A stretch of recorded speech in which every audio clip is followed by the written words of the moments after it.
Good evening and welcome to our February board meeting. We're going to go ahead and get this meeting started. I know we've got a full house tonight. If anyone would like seating, we do have it set up in the gym upstairs. So if anyone would like a seat, there should be video feed of our meeting going on there, as well as more people come in. If anybody wants to go upstairs, they are welcome to. I will now turn it over to Vice Chair Kinzer for the roll call.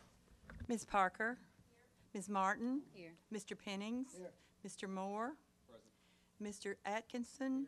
Here. Mr. Bates. Here. Mr. Beaver. Here. Ms. Powers. Here. Ms. Morency. Here. Mr. Dudley.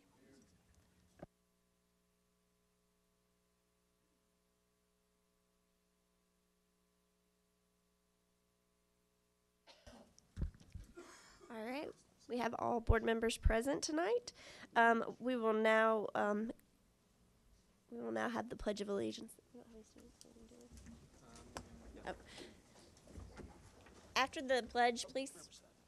Oh, thank you. Riverside is here. Mr. Holmes, if you want to come to the podium, you're welcome to. And then after the pledge, we will have a moment of silence.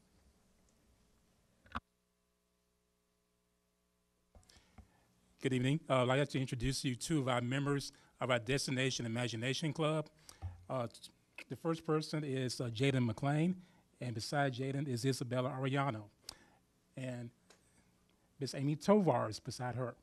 I'm sorry? Huh? Sorry, what? I'm sorry. Shayla Kendall. Memory block, long day, long Monday. But these three people, will, along with the rest of our team, will be competing on March 10th at in Brentwood for the annual Destination Imagination Competition.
Everyone should have a copy of our mission. And then our next item is to adopt the agenda. Do we have a motion? Motion by Mr. Beaver. Do we have a second? Second by Mr. Moore. Any discussion? Seeing none, we're ready to vote.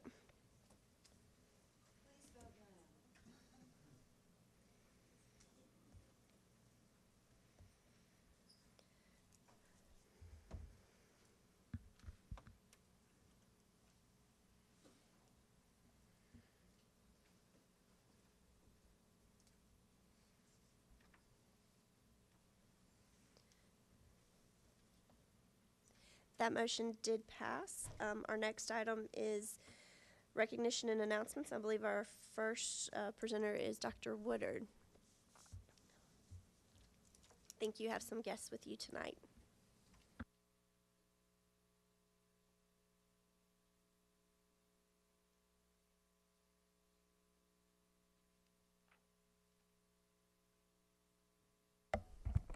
First, let me say good evening, Chair Parker, Dr. Marzak, and distinguished board members. Honoring diversity and cultural heritage is an integral part of a prosperous organization. And tonight, in honor of African American History Month, Maury County Public Schools has partnered with TriStar Bank to celebrate three noble citizens in this community who have made noteworthy contributions here in Maury County. Tonight, we're going to also honor three outstanding students who will receive a scholarship tonight in their honor as well. Joining me this evening, I have Mike Green, who is the area president of TriStar Bank, who will talk about our first two honorees. Mr. Green? Thank you, Dr. Woodard, Dr. Marzak, Chair Parker, and Chair Betty Kinzer.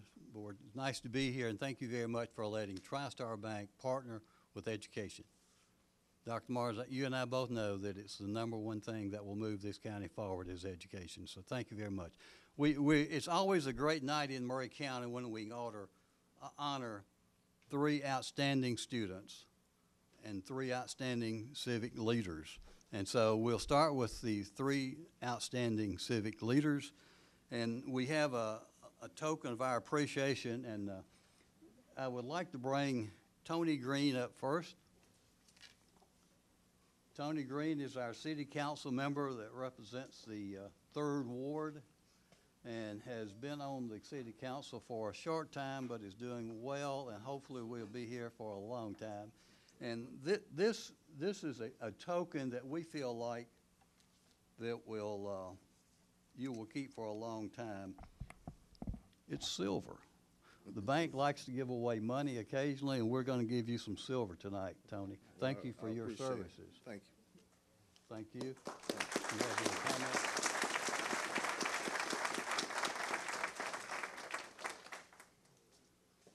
Carl McCullough, could you come up, please, sir? Carl wears many hats. Besides being on our city council for Ward 1, he also is a pastor here in town and keeps people straight. And sometimes I need to go listen to him. But we're honored to honor you tonight, Carl, and we also would like to give you some silver from TriStar Bank. All right, thank you, sir. Thank you, sir. Appreciate it.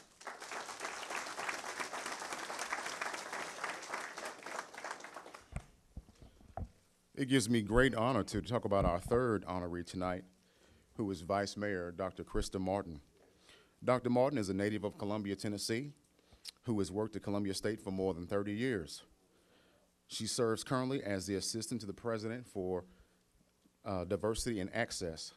Dr. Martin knows about the value of hard work. She was raised on a farm right here in the Bear Creek Pike area, so she truly understands what work ethic means. Dr. Martin received her associate's degree in computer science.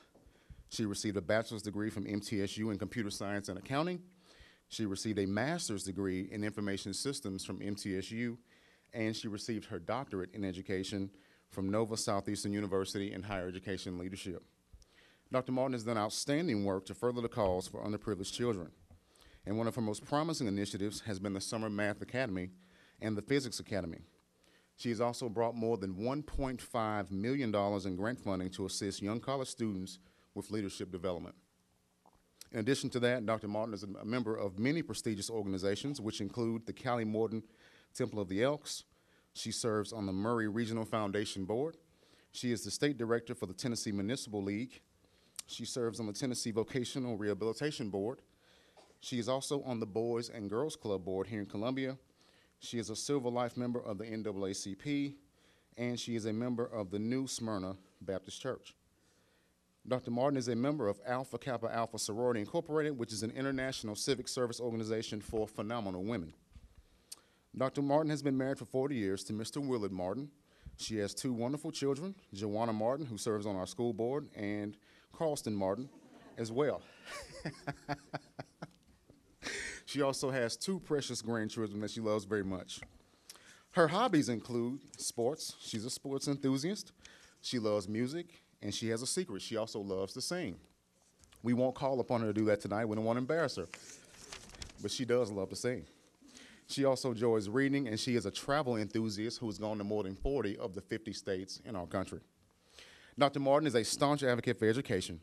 Her passion for learning is truly inspiring, and tonight, Dr. Martin, we honor you for your tremendous service to the Murray County community. You have been a champion for equity, you've been a champion for diversity, and you have provided access for the underdog.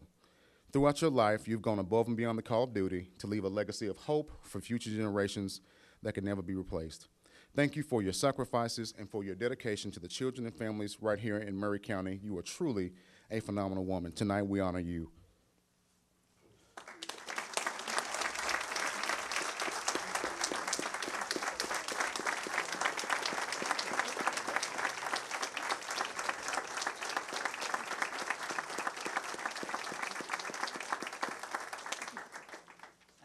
tell Dr. Martin something else.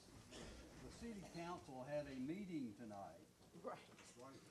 And because of Dr. Martin being honored, and excuse me, board, for backing up to you, but the city council, our city manager, Tony Massey, says, well, we just need to call our meeting off and come to this meeting. So that's why Tony Massey's here and some of your fellow council members are here.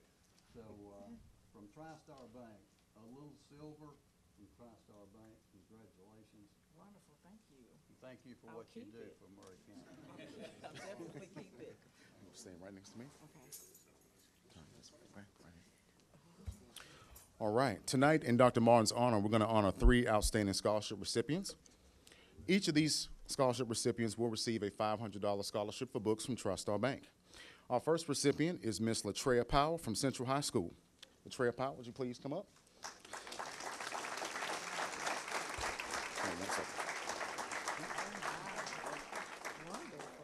Latreia Powell has a 3.9 GPA, and she is choosing to go to either the University of Memphis or ETSU. She is very well respected on campus. She has an outstanding work ethic, noble character, and she is described as a student who honors wisdom, honor, and truth, and she truly is a role model on campus. Tonight we honor Miss Latreia Powell, Central High School. Stay.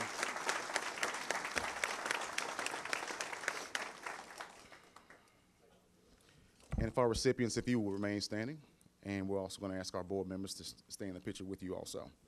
Our next recipient is Mr. Kane Hassel from Mount Pleasant High School. Kane Hassel has a 3.7 GPA. He plans to go to Columbia State immediately after high school, and then he's going to transfer to MTSU to go into the pre-dental program. Kane Hassel is both a leader in student government and a consistent leader for the award-winning Destination Imagination team at Mount Pleasant High School. His optimism and concern for the fellow man and his high expectations for himself make him a true standout at Mount Pleasant High School. Tonight we honor senior Kane Hassel, Mount Pleasant High School.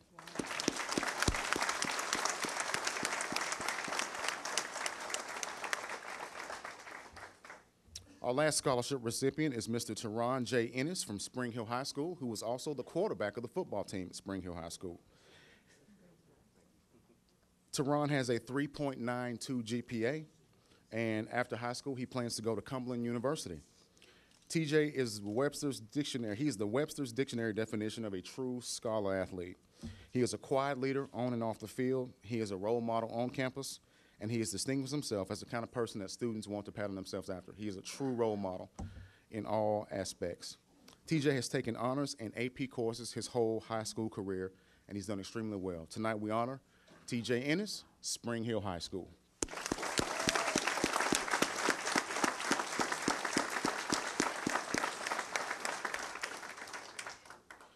I'd like to ask board members if you would come down and join us for the photo opportunity, please, and surround these students, and let's wish them well. In the meantime, Dr. Martin will give us a couple of wonderful words.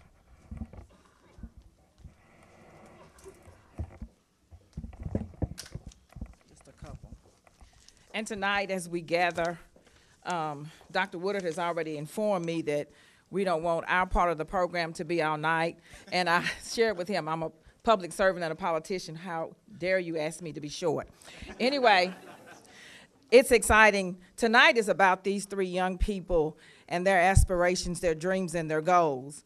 I share with you that I went to a 2-room schoolhouse, a Maury County school off Old Bear Creek Pike on Center Star Road with a potbelly stove and 1 teacher.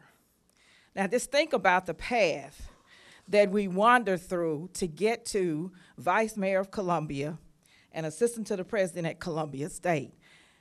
I have a plaque for these 3 young people, and it says somewhere over the rainbow, remember your dreams, work hard, and believe that your dreams will come true. Thank you so much, and this is all about you.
Just before we conclude, let's have a hand for TriStar Bank. They've been a phenomenal partner.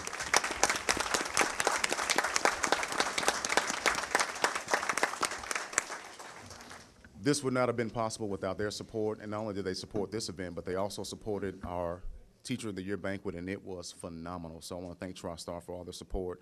Just before we conclude, I'd like to give the CEO an opportunity to speak and say a few words. Mr. Ted Williams, if you'd come up. Thank you, Doctor. I appreciate the opportunity to be here tonight, and we hope we haven't messed up your meeting too much with some wonderful accolades for these young people. And you know, in life, opportunities are what what changes, or the small hinges on that opens a lot of doors. And so I hope these opportunities will be great for these young people. And we're just glad to get to be a part of helping young people in this community and others that we serve in. And it was a great opportunity for us to be here and to help and to participate. And what a long list of accomplishments for Dr. Martin. It was nice to hear that. And so we thank you for allowing us to be here with you and participate in this way. So we thank you.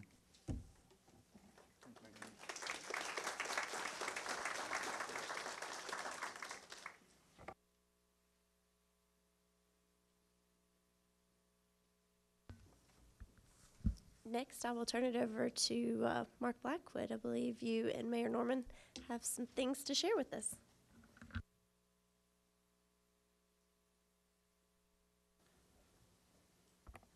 I have no silver or money, so it's kind of hard to follow them up. But we do have a letter of appreciation.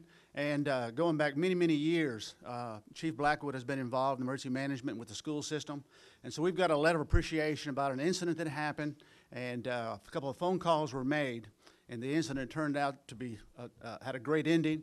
But we just want to thank the school system and the school board for the teamwork that we have. The safety of our children is such a key, and everybody knows that.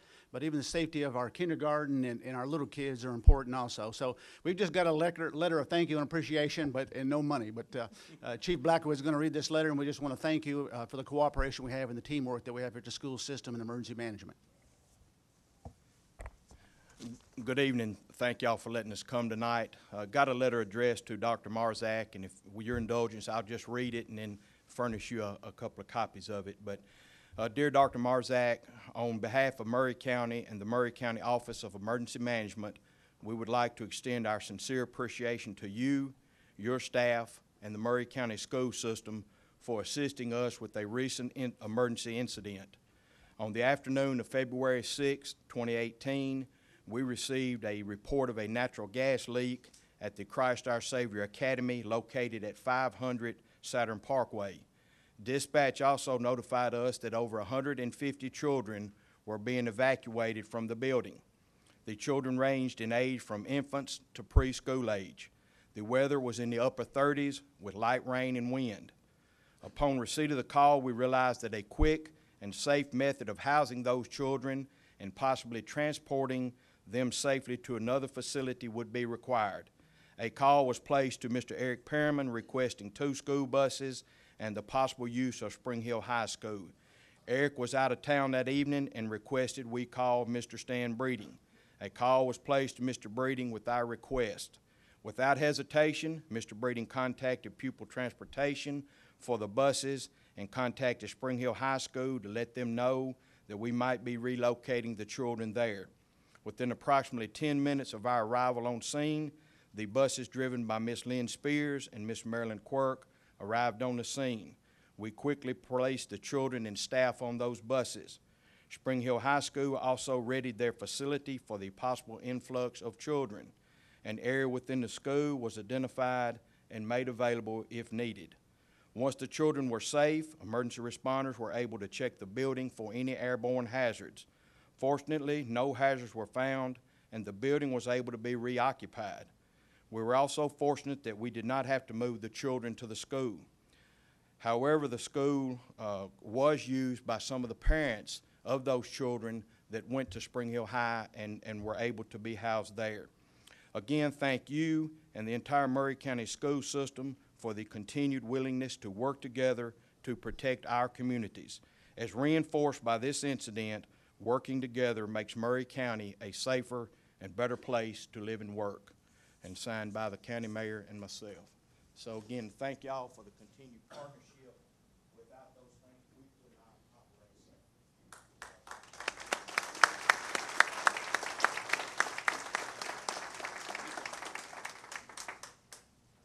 Thank you both for, it's always nice to hear things are working well and partnerships are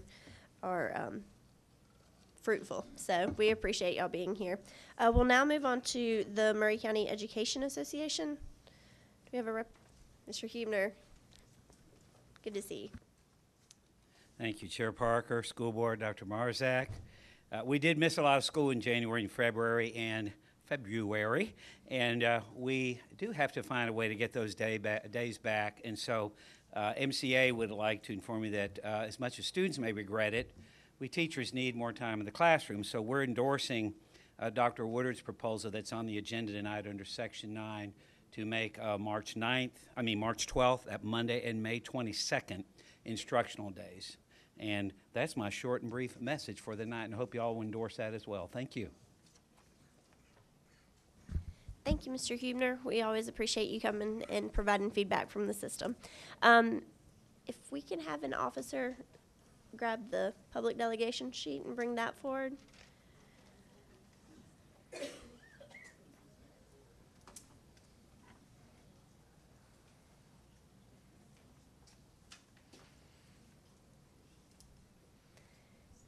Thank you. We've got a few people that have signed up tonight. When your name is called, we'll just ask that you come forward. The microphone is already on at the podium.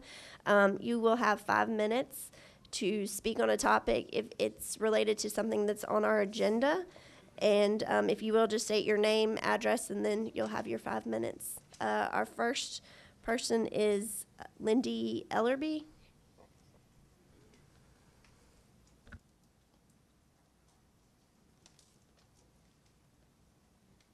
Good evening. My name is Lindy Ellerby, and my address is here in Columbia, Tennessee. You want the full address? 130 Elaine Drive, Columbia, Tennessee. I'm not going to need the full 5 minutes because there's other people here who also want to speak on the same situation. And we have come here tonight seeking a how and a why. And we are hoping and trusting that this elected Maury County Board of Education will not use a blind eye, a deaf ear, or a cold heart. We are here wanting to know, how did McDowell Elementary School, as it is on here with, in association with the Spring Hill High School addition budget, come to get kicked in the rear end? I don't know if any of you ever been in a competition, but if I was a gambling woman, I'd bet that all of you have. And no one likes to know that they've been put first and then come back and be told you're last or you didn't even place at all. $17 million plus for a school that is doing very well. Yes, they are. 25 years. There's a school that is also doing well. They are improving daily. I'm a product of that school, McDowell Elementary School. And if we lined up those people tonight that were standing here that received rewards and awards, you all would not be able to know what their income was as a child, if there was a two-family household or a single-family household. What matters is their education, the hard work. And we feel that there's a message being sent out from this board to the people that have gone through the exact same trials and tribulations, have put forth the hard work and the education to make it to where they are now. You're sending a message to them that they don't matter. They don't matter. They don't live in the right neighborhood. They don't make the right income in the household. You're nobody. Somebody said tonight here, opportunities. Opportunities, door hinges. What about opportunities? Let's talk about stolen opportunities. I don't think any one of you up there would take delight in me calling you a thief or anyone in here calling you a thief. We're just asking for a how and a why regarding to this budget for Spring Hill High School as it has been robbed or stolen from McDowell Elementary School. Thank you.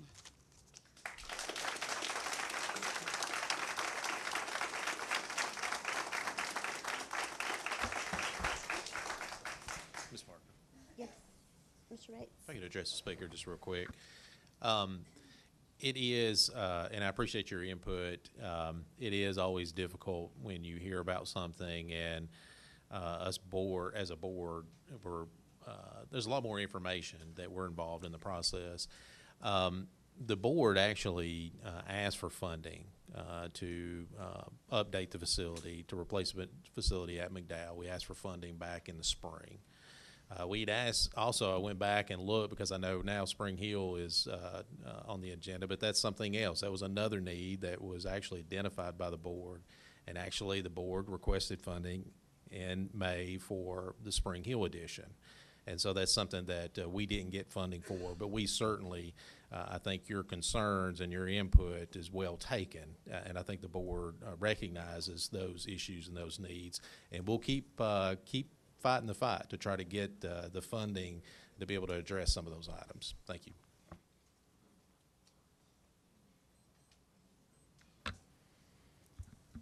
Our next speaker is Mr. James Martin.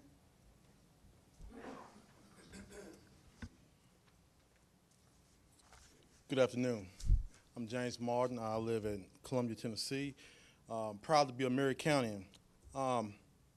When I first heard about this, I looked up all the information I could about Spring Hill School and the budget.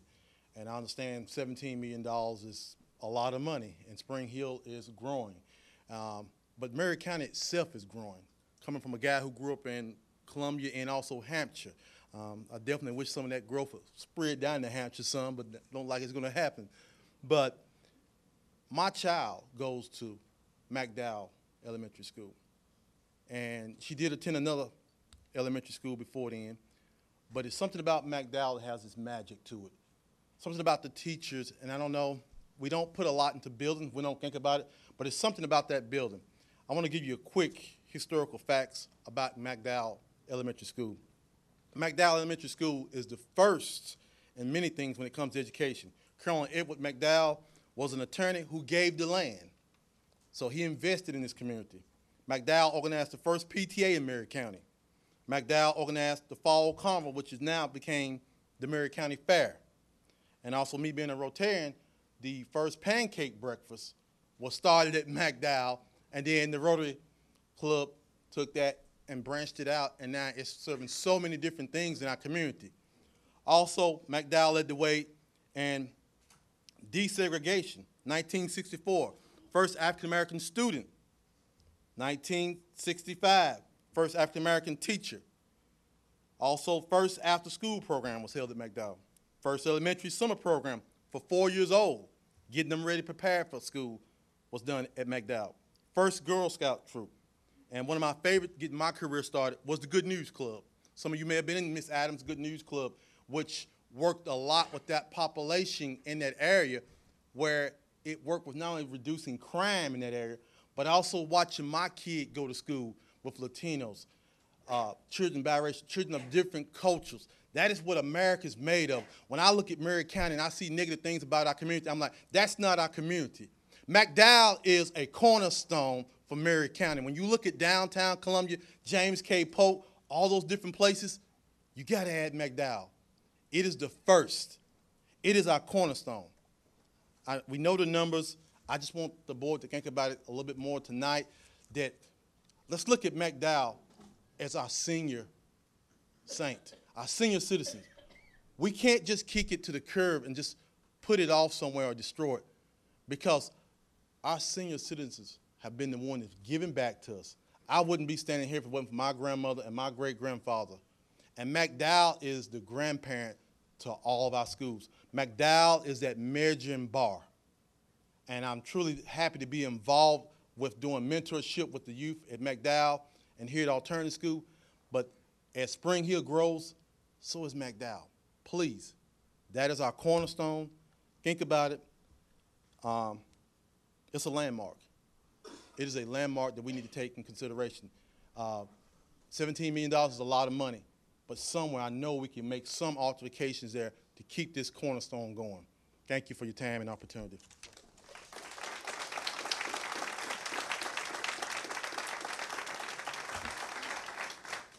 Thank you, Mr. Martin. Next is Tammy LeBrain.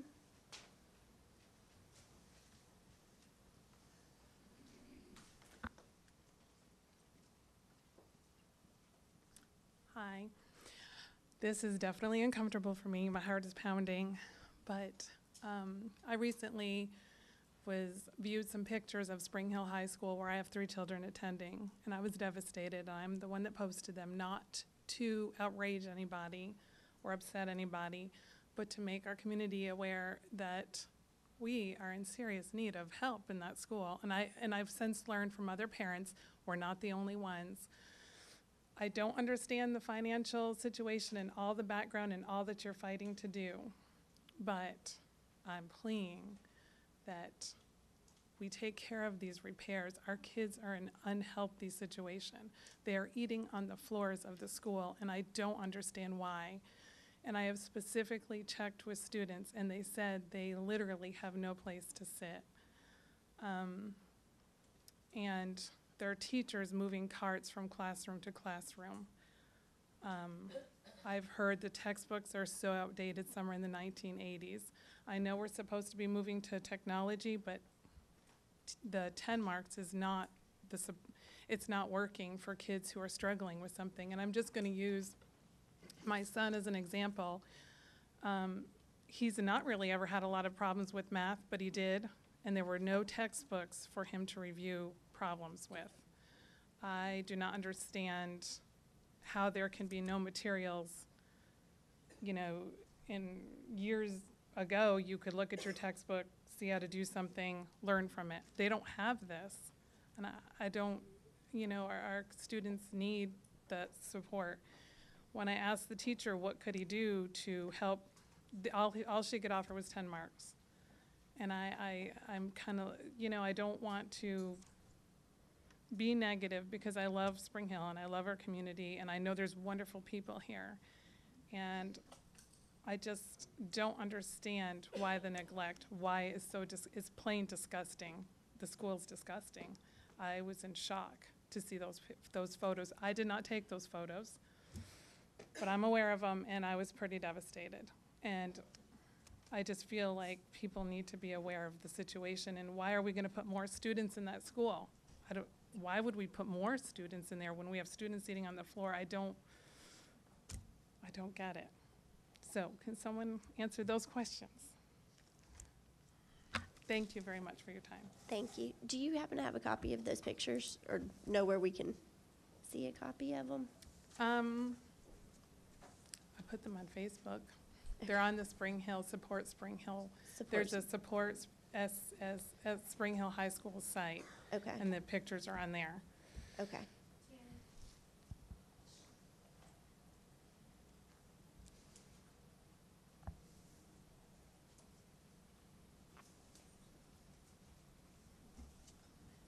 There's first 161 and the rest are down below it. Okay.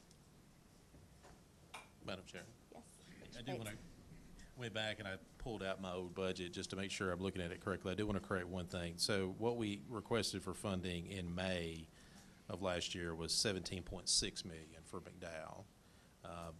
As far as Spring Hill went back, what we requested was $250,000 for the parking lot. And I may be correct if I'm wrong, but I don't think we received that funding for the parking lot either, so.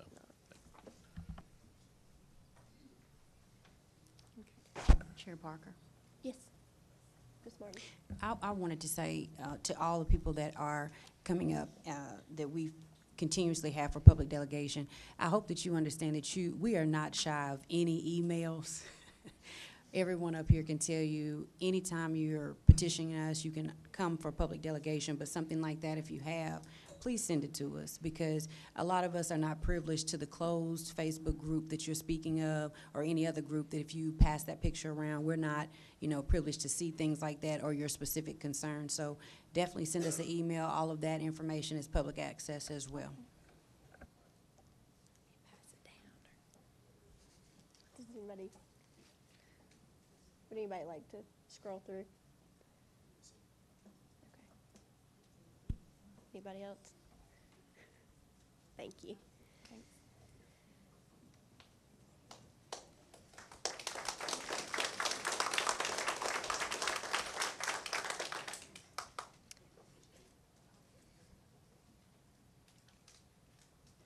And I do want to just say that as far as the public delegation portion, I know that there's a lot of times there's questions that you have for us, and sometimes, staff may want to provide answers.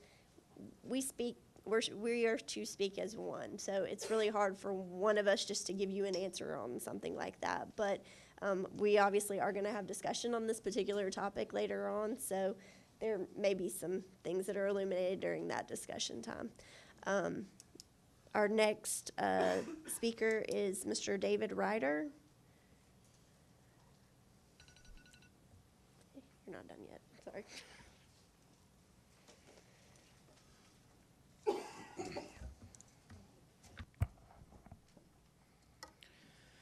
Good evening. My name is David Ryder. I live at 2820 Canary Court, Columbia, Tennessee. I've been up here before. You don't need to know all the pictures. You can see them.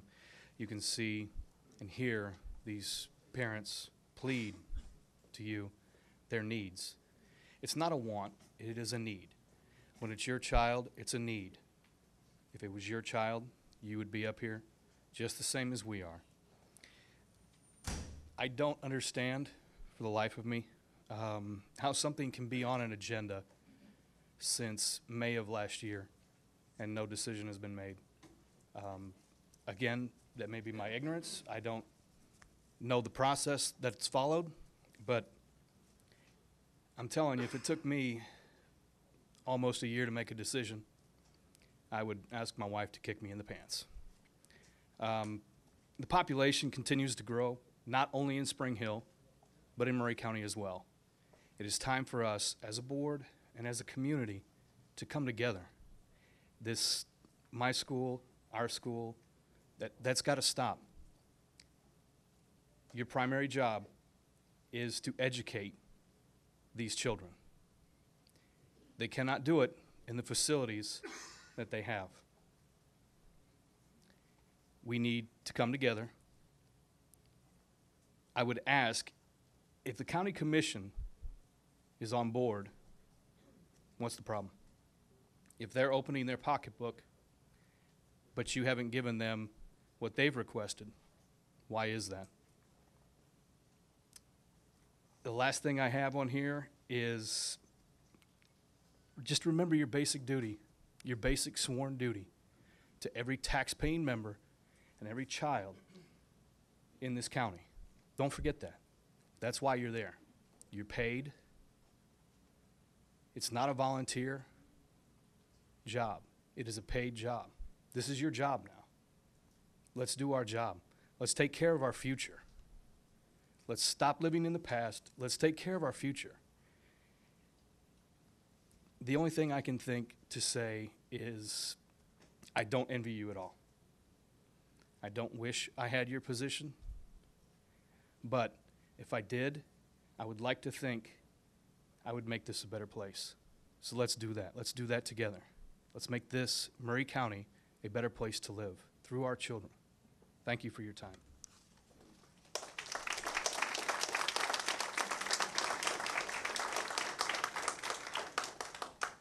Thank you, Mr. Ryder. Next is Diane Seaman.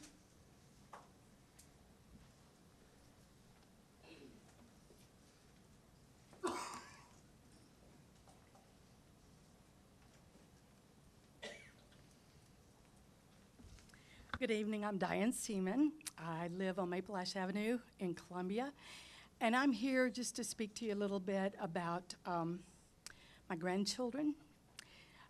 They attend McDowell Elementary. As well, my grandmother did. I did. And Ms. Smart spoke earlier, there really is just something special about McDowell. Unfortunately, right now, it's not a real healthy place for our children. And not real sure, I'm just now kind of getting up to speed on everything, so I don't really know what happened. I was told that it was on the agenda and pretty much ready to be voted on to replace the school. I think there was a survey sent whether to send them to Baker and combine it or keep it, and I think it was overwhelmingly that they keep the school in place. But it needs some help. It's filthy.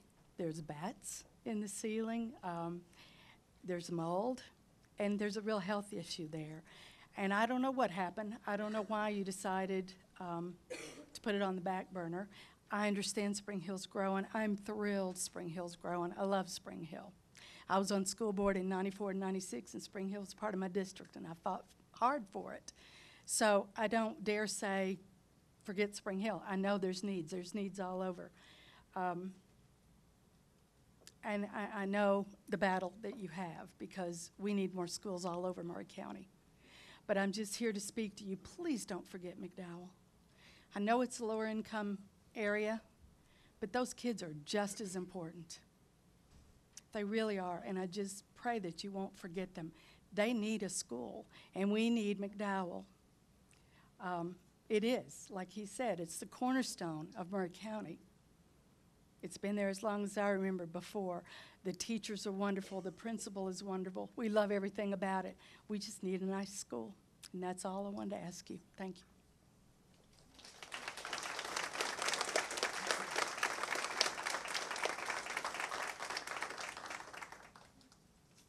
Thank you, Ms. Seaman. Next is Misty Severs.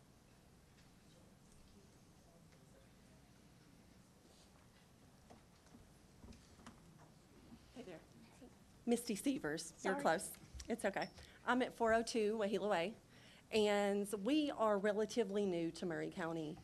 We moved from Spring Hill, Williamson. Our children started school in Williamson County. We still have one child in school in Williamson County. I have a 7-year-old who goes to McDowell. She's in 2nd grade. We adore McDowell. Okay, we came from Longview, amazing school in Williamson County, amazing. We made a choice to move to Columbia. We see in Columbia our home. We see growth. I researched, I watched many videos of Dr. Marzak before coming. I read school notes. I went back and read board meetings. One of my biggest decisions of moving into the neighborhood, one of my biggest fears, was the school system. It's what everybody says. We caught so much flack from our Williamson County neighbors for actually making a choice to move here. Okay, we're here. I've had a friend, actually, Diane's daughter, who's her daughter, whose grandkids she was speaking about. She actually has talked me off the ledge more than once about the schools. Okay, we've been here since August 11th. We moved in our home August 11th, and I went back, researched everything, saw that McDowell was #1 to be replaced, and that actually fed into my decision in making the choice and the offer high above asking price, mind you, to get into the neighborhood that we're in. Do not be mistaken. Spring Hill may be full, Spring Hill Maury and Spring Hill Williamson may be full of 2-parent homes. They may be, and McDowell is not. But these children deserve every single opportunity as a 2-parent income, as a 2-parent family. I go into these schools for parties. These children run. They want to be loved. Principal visits are down by 70% under the administration that we have right now. This school has the opportunity, while small, if you rebuild McDowell, guess what? It can help alleviate overcrowding in other schools because everybody wants to be there. It is special. There is something about this place that The teachers love these children. These children might not be getting love at home. They might. But you know what? I was raised by a single parent in a Title I school in Wilson County, Tennessee. And I fought my way up out of it because I had teachers who allowed me to do that. And that's what we have. What I do know, I have a picture, actually. My second grade daughter has seen a bat in her classroom. I personally have seen droppings. I don't know if they're mice, I don't know if they're bat, but I know that bat droppings are dangerous to my child to be breathed. And fungus can get into their lungs. My child is healthy, but I bet there's a child at my school with diabetes. I bet there's a child at my school that may have fought and beaten cancer. And those children are immune suppressed, and when they breathe in those things, they could die. They could die. Now, our school is old, it's 95 years old, and it's still going. But I plead with you to try to figure out every single Maury County student, okay? There's some of my friends are sitting in the gallery, okay, for Spring Hill High School. Every single Maury County student deserves a safe place to learn. That's where they spend all of their time. But we have a janitorial issue in one school, and maybe a space issue, maybe a scheduling issue. We have a health issue, a 95-year-old school, older than several of your guys' ages combined. Okay? So I can't even put into words what's happened with my child at McDowell. And we came from the #1 public school system in the state. And my child has flourished more at McDowell, personality-wise, kindness-wise, than she ever did in the 2 years we went to Williamson County. So there's something special going on in Maury County. I'm sure all of you have something to do with it. We're growing. People like me, people like my family, we are moving here, and we need safe schools. If you build it, they're going to come. Thank you.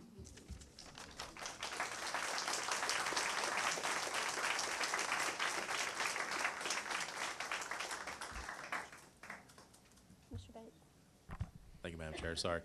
This is the second speaker that has mentioned bats, and I do recall that at some point, Mr. Breeden, we had looked at, and I believe we funded having a specialist come in. Could you update the board as to that?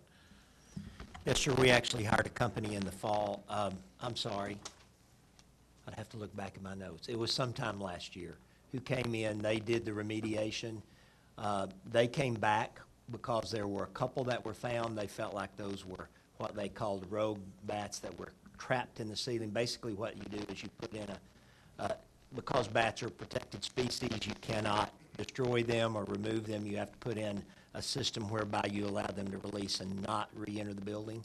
They felt like they had sealed all the spaces. They thought the two that we saw were rogue bats that didn't get out and stayed in the ceiling. As far as I know, since sometime in the fall when we were notified of those two, there have been no more seen in the school, but that's the last report I have. And Mr. Breeden, if you wouldn't mind, I mean, we've got some input from some of the parents here. Maybe you can reach out. I'm sure you all are taking names and numbers that we'll have on the sheet. If you could reach out to these parents, because I, as a board member, would be interested to see what the follow-up is, because we did pay some money to a specialist, and I want to make sure we got our money's worth. And if there's still some issues, I think we as a board probably want to know about that. Yes, sir, and of course, we've done everything that's possible. I mean, obviously, a 95-year-old building's got a lot of holes in it. We're trying to stop up all the holes we can, because that's the only way to keep them out. I'm sorry. I'll direct my comments to the board, and if you want to visit with me, you're welcome to make an appointment at our office. I think, Madam Chairman, you would prefer for us to engage in this kind of dialogue. Is that correct, or how do you want to do that?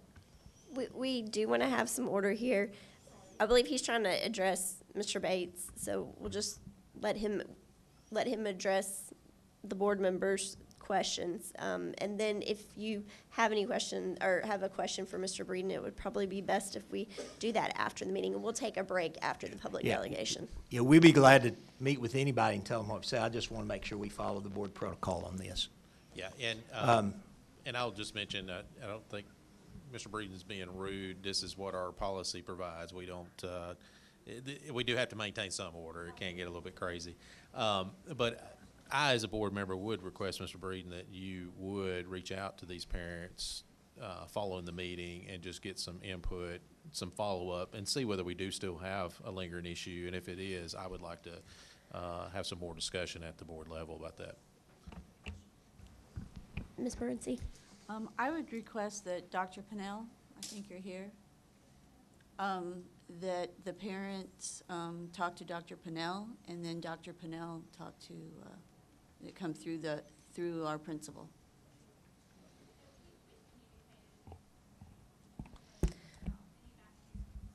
I'm sorry?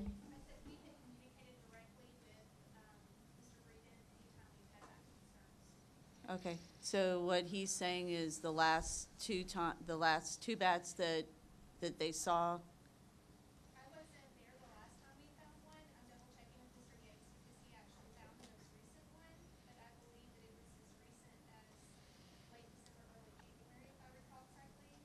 Chairman. But I'm double checking with him. Come to the microphone. Oh, sure. Dr. Pennell, can you come forward? I wanted to speak, but I'm double checking with him because I do believe there was. We just can't hear you, so if you'll come up to the microphone.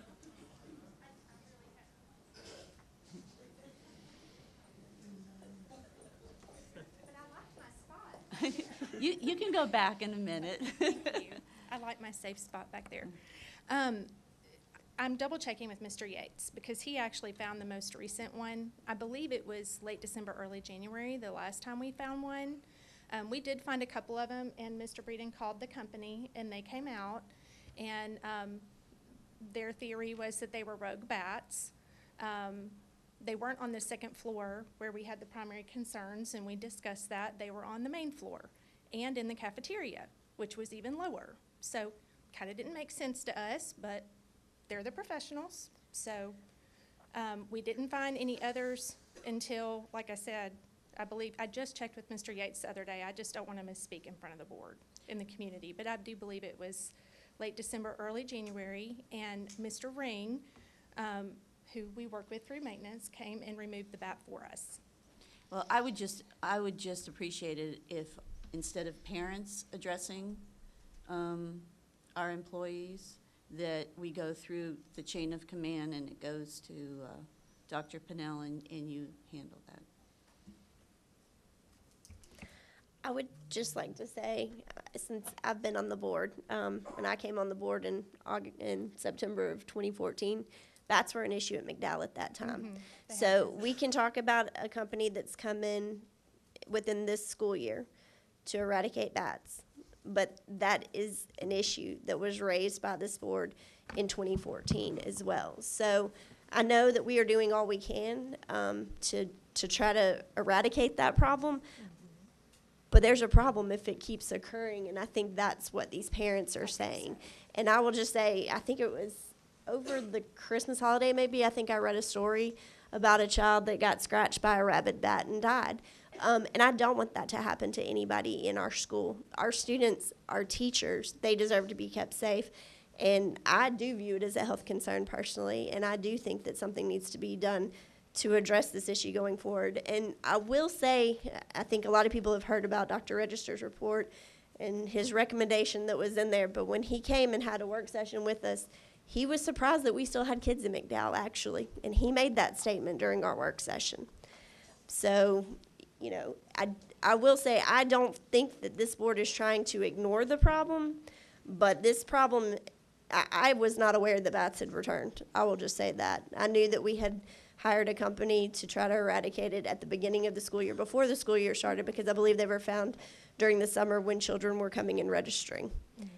And that's embarrassing. So I do hope we'll do something about that. And Madam Chairman, if I could just speak, we have brought multiple requests to this board for repairs at McDowell. We've brought a request for a replacement of McDowell. So we've been proactive in bringing to you many times over the last several years needs at McDowell. There have been several times the board has voted to defer those needs until a final decision's made. So while you might suggest that, you know, I just don't want you to suggest we've been ignoring McDowell, because we have certainly tried to, and we're doing about all we can with that old building. We are trying to take care of it the best we can. There are a lot of needs that we have there, but we certainly appreciate the board's support and appreciate the community's interest. I will just say, Mr. Breeden, we asked the commission to fund repairs, included on that repairs list was McDowell School. And included on that list was Baker Elementary School. And I'd be curious to know how much has been spent since we got money from EMG. I believe it was about $8 million that was allocated to those two schools. And I would be shocked if $500,000 has been spent at either of those schools. And yes, ma'am, that's because many times the board has deferred we've made a recommendation and you voted not to spend that money.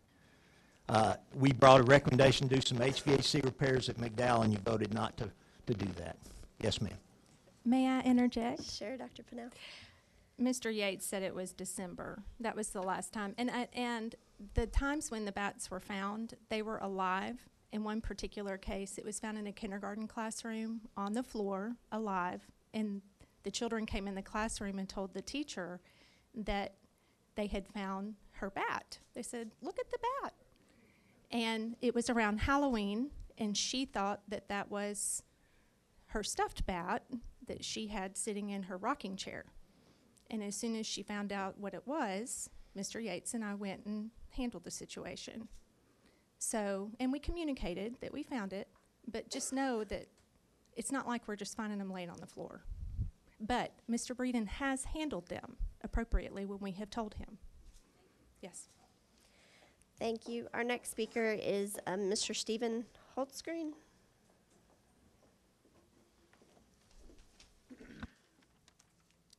Thank you. My name is Stephen Hultgren. I'm at 1936 Percy Priest in Columbia.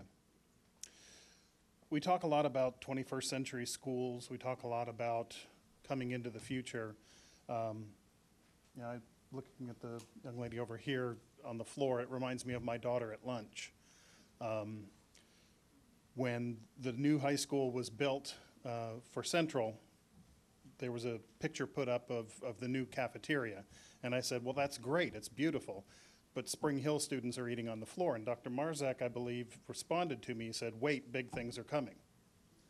And now here we are, a year later, fighting about whether or not a 95-year-old school with bat problems is a more pressing issue than children eating on the floor and floor tiles coming up, and Lord only knows what other health issues that are going on.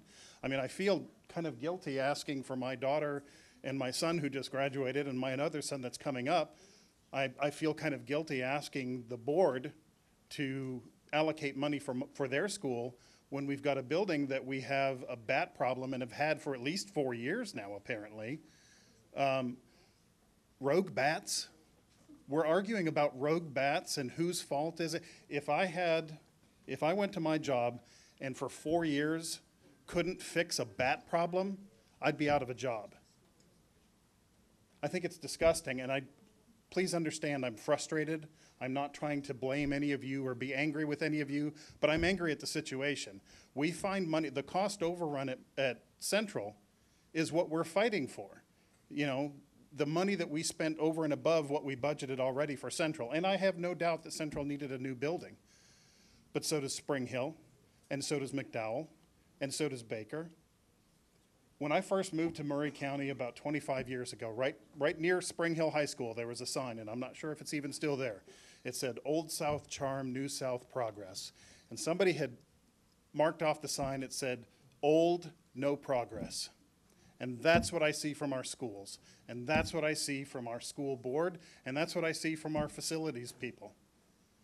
It's disgusting to send my children to school, and I suppose I should be grateful because they don't have bats.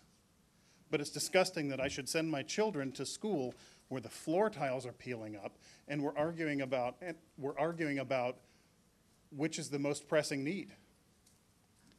I would suggest that a 95-year-old school with bat problem was more pressing than Columbia Central High School, but it's the centerpiece of what we have now. Look how pretty. Central is a beautiful school, and I'm not trying to take anything away from any of the children that go to school at Central. But have any of your children had to eat lunch on the floor? My daughter's a sophomore at Spring Hill High School, and to this day still eats lunch on the floor because her class is so far away. By the time she gets to what's called the cafeteria, there are no seats. We're taxpayers. We pay for the schools in this county. And I expect that someone will have an answer as to why our money is being frittered away or stocked away or something else. We can't get rid of bats. And we can't fix floor tiles. And we can't have enough seating for our students to have a place to sit and eat lunch. Thank you for your time.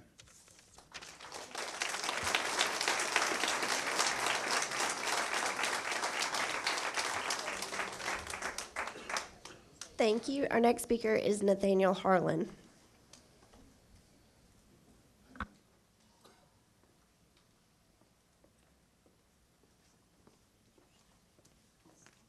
Good evening. My name is Nathaniel Harlan. I live here in Columbia, and I kind of wish I was not speaking behind the gentleman before me because he gave such a great presentation. I am here speaking on behalf of McDowell School, and all these, I got a lot of facts and figures in here that you already have, so it's no use of going through the $17 million and all the other figures. What I want you to think about tonight is the children at McDowell and how you can look at them and tell them that another project is more important than their safety at their school. We all know the demographics at McDowell School, so we don't have to get into that. And we don't want to get into a either-or situation with either Spring Hill gets the money or McDowell gets the money. It's really who needs it the worst. And the gentleman that spoke before me said it best. If you got a bat problem in your house versus tile on the floor, which problem are you going to take care of first? I'm going to get rid of the bats. And how can you get rid of the bats in a building that old? You tear it down and build a new one. I'm going to tell you a quick story and I'm going to take my seat. I wasn't fortunate enough to be a product of McDowell, but I am a product of College Hill Elementary School. And when I was in the 3rd grade, we were in our classroom, and across the hall was an old water fountain. It was black and had the ceramic top that had a lot of cracks in it. Nobody wanted to use it. When we come back in from recess, we'd use the fountain way down the hall. So one day we were sitting in class, excuse me, and the maintenance people came and installed a brand new water fountain. We got excited. We took ownership in that water fountain. We claimed it as our own. We couldn't wait to go out for recess to come back in, and we'd line up against the wall like the teacher had been hollering us to do for all that time, because that was our new water fountain. We took pride in it, bragged about it, was excited. And all we hear tonight, the supporters of McDowell, is asking for is a new water fountain at McDowell. Let's give that community something to get excited about again, something they can take ownership in. And it's up to the board to do that. We can only voice our opinions. Y'all have the final say so. And we're asking you to choose McDowell, period. Not instead of, not in front of or behind, but just choose McDowell. Thank you.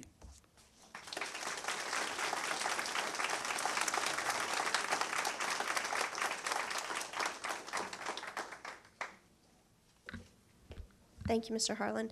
Next, we have Sue Stevenson.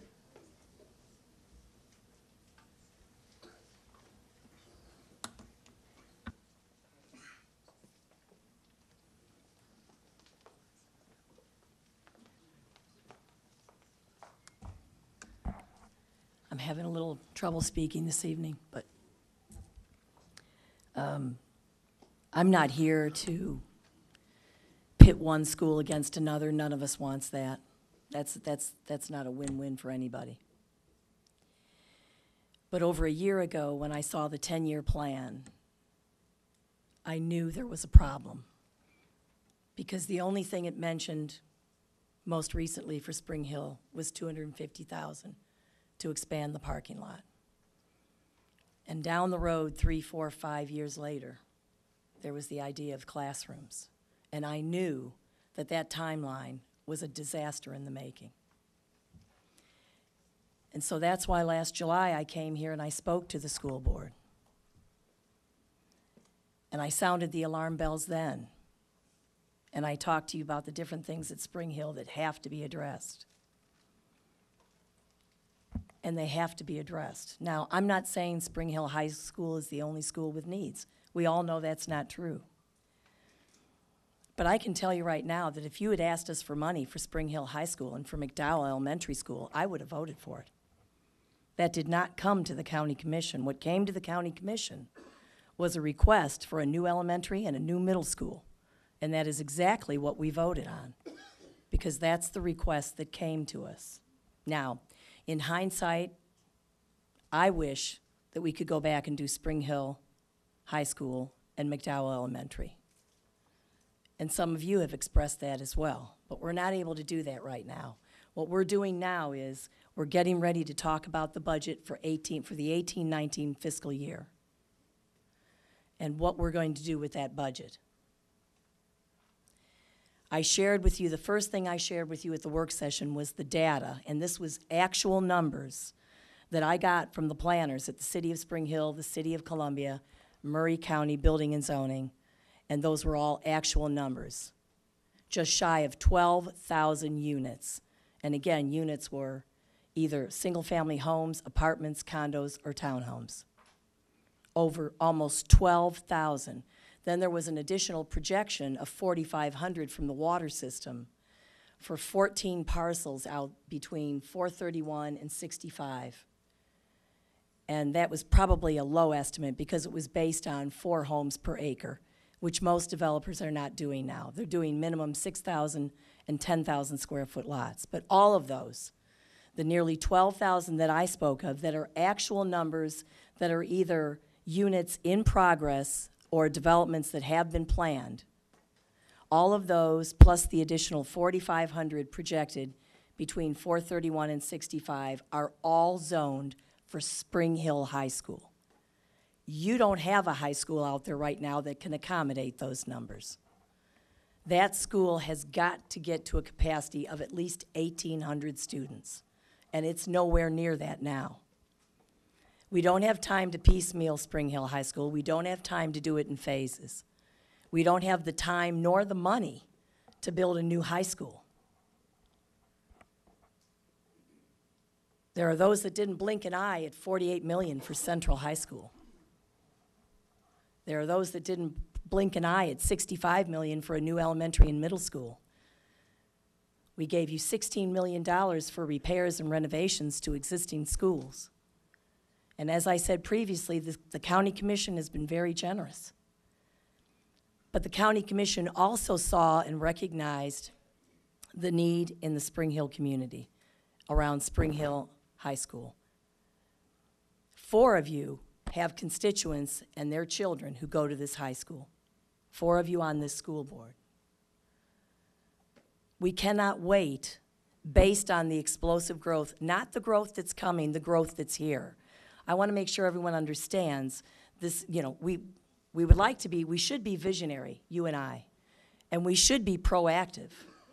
We shouldn't be reactive and make decisions once the problem hits us in the face. We should be planning and be proactive to address the problems that we have facing us right now. You should already be working on Spring Hill High School. And when the state fire marshal has to come down to tell us that the kitchen and the serving area and the cafeteria are way over capacity, we've got a problem. And I've been trying to say that for a year. Spring Hill High School cannot wait.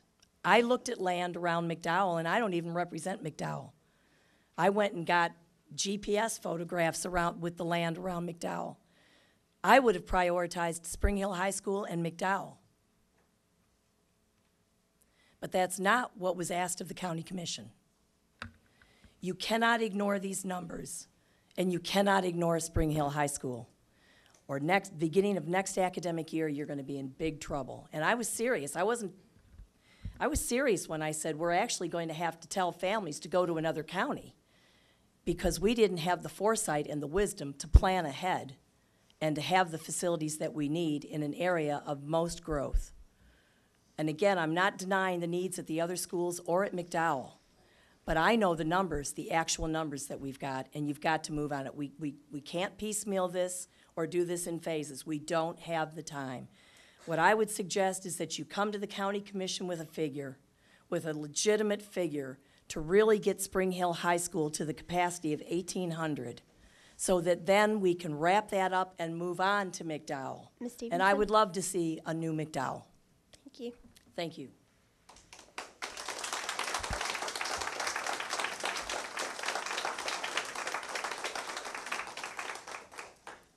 Next, we have Riley Marzak.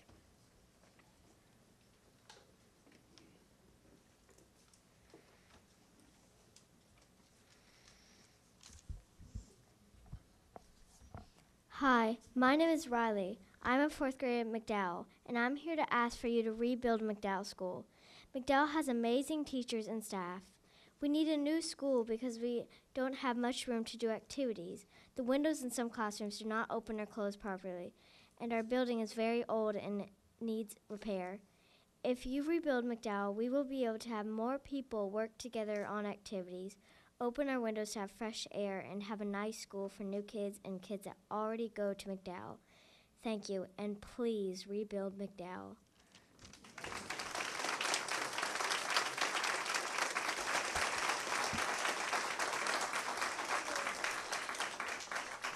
Thank you, Ms. Marzak. And now we have Parks Hickman.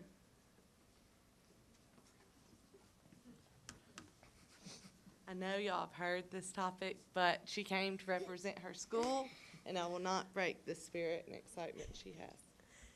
Hello, my name is Parks, and I have a story about a bat flying in my classroom From McDowell. from McDowell. She's a kindergartner, so this is her first year at a public school in Murray County. So tell them what happened. So I was going to the bathroom and I saw a real bat, and I told Miss Peary, and she said, "No, we just studied a big story about bats." I was like, "No, this is a real bat," and so she came over, and Yvonne stepped on it, and it hissed at us, and so we had to go into another kindergarten's classroom. So I ask each of you to consider if your kindergartner came home from school and told you that story. Please build a new McDowell. Thank you.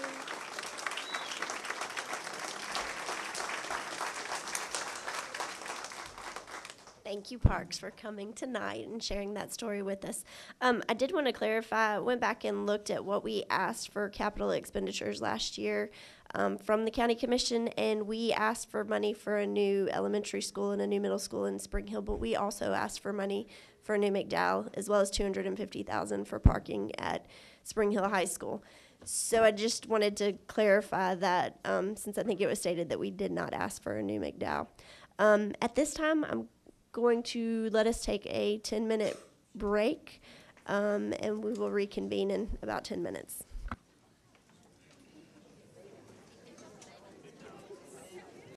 All right, our next. Hey guys, we would like.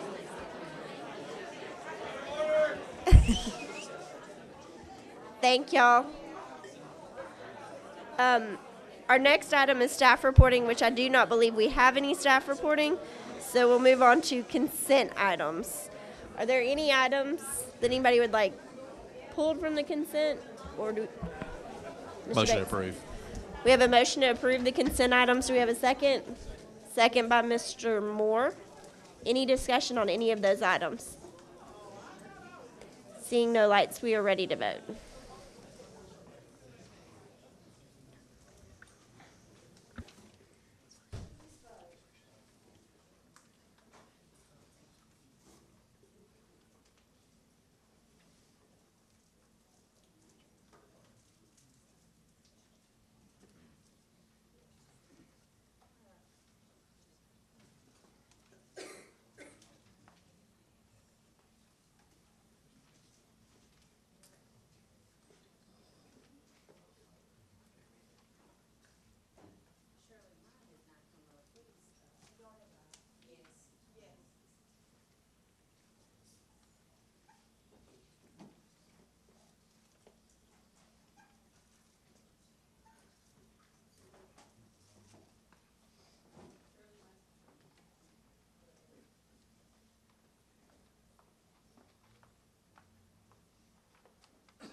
All right, that motion did pass. We'll move on to committee reports. The first item is the zoning and facilities, and the first item under that is the redistricting task force. Mr. Beaver. Thank you, Madam Chairman. Gee, what I'd like to do, we've discussed this and talked about this a couple of times. What I'd like to do is make a motion that the recommendation that the task force gave, it be sent back to the task force. And then at that time, the task force be disbanded and the responsibility be given to this board.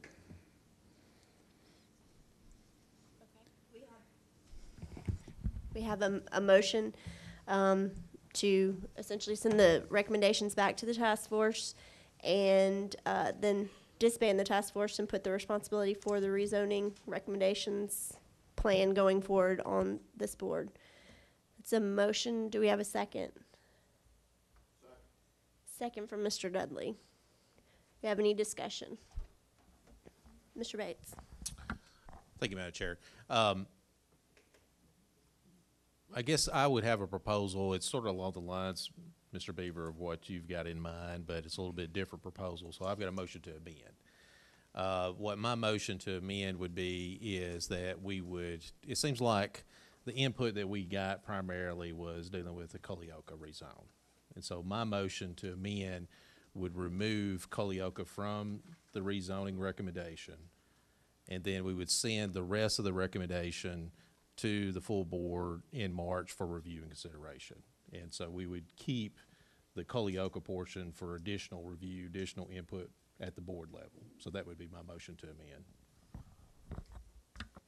All right, we have a motion to amend that would recommend that the Culleoka portion of the rezone be removed, and then a decision would then, the rest of the recommendation would go forward to the board at the March board meeting. Do we have a second to that? All right, we have a second from Ms. Kinzer. Now I'll open the floor up to discussion. Mr. Pennings. I guess I have a question for the committee. If we're going to take Culleoka out of the rezoning proposal, why were we transferring so many people out of Culleoka to other schools if it wasn't necessary?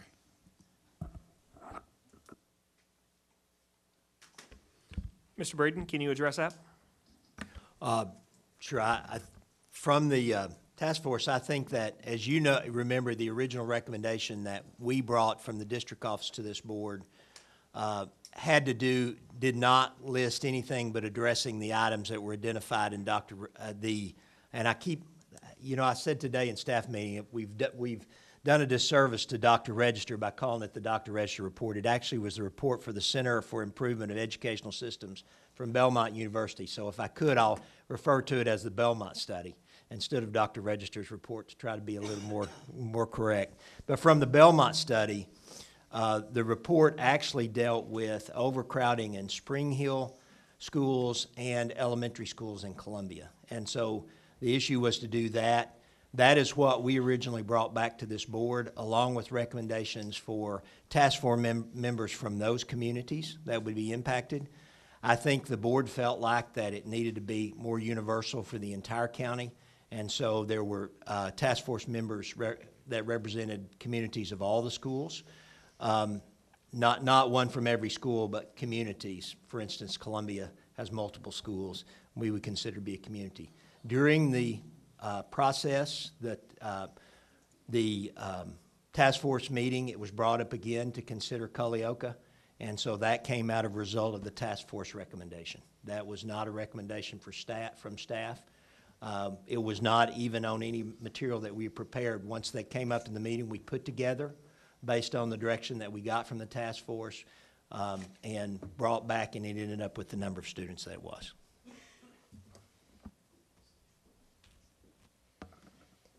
Mr. Pennings. So if I'm hearing you right, Culleoka at this time or in the next 3-4 years is not in jeopardy of being overcrowded?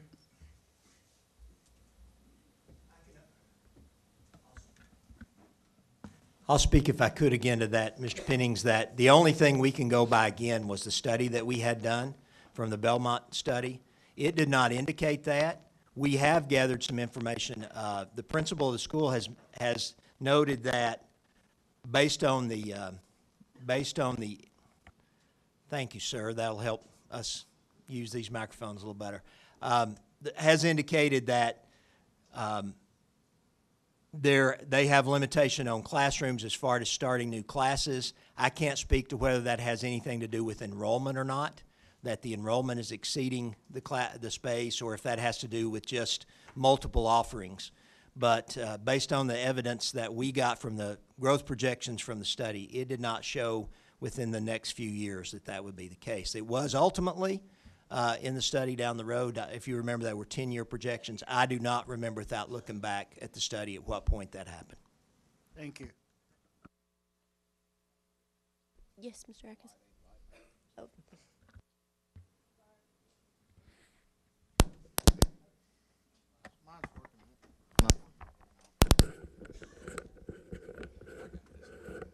Glad somebody does. I'd just like to ask, how's, if we go this route with removing Culleoka, how's this going to affect the rest of the districts as far as school board? I know you part of the task force. How's it going to affect if we do remove Culleoka from the vote tonight?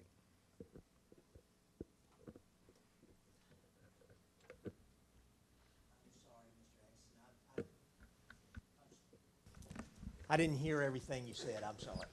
The second motion on the floor is removing Culleoka from the redistricting agenda there.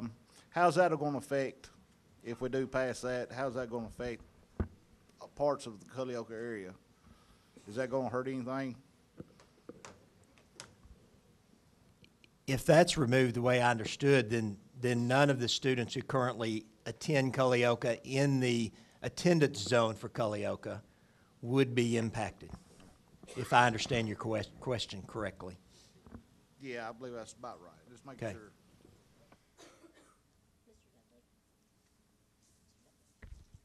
Thank you.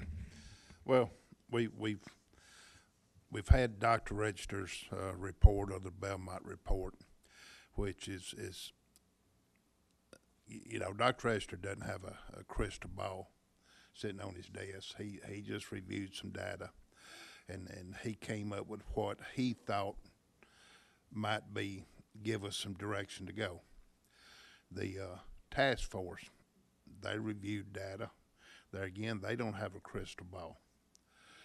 But I know that the ultimate responsibility of rezoning lies with 11 members of this board right here. And so we've seen Dr. Register's report. We've seen the task force report. I don't think we should remove anybody. I mean, Culleoka schools are part of the Murray County school system, just like Hampshire and Santa Fe and any of our other schools. And so they need to be included in it.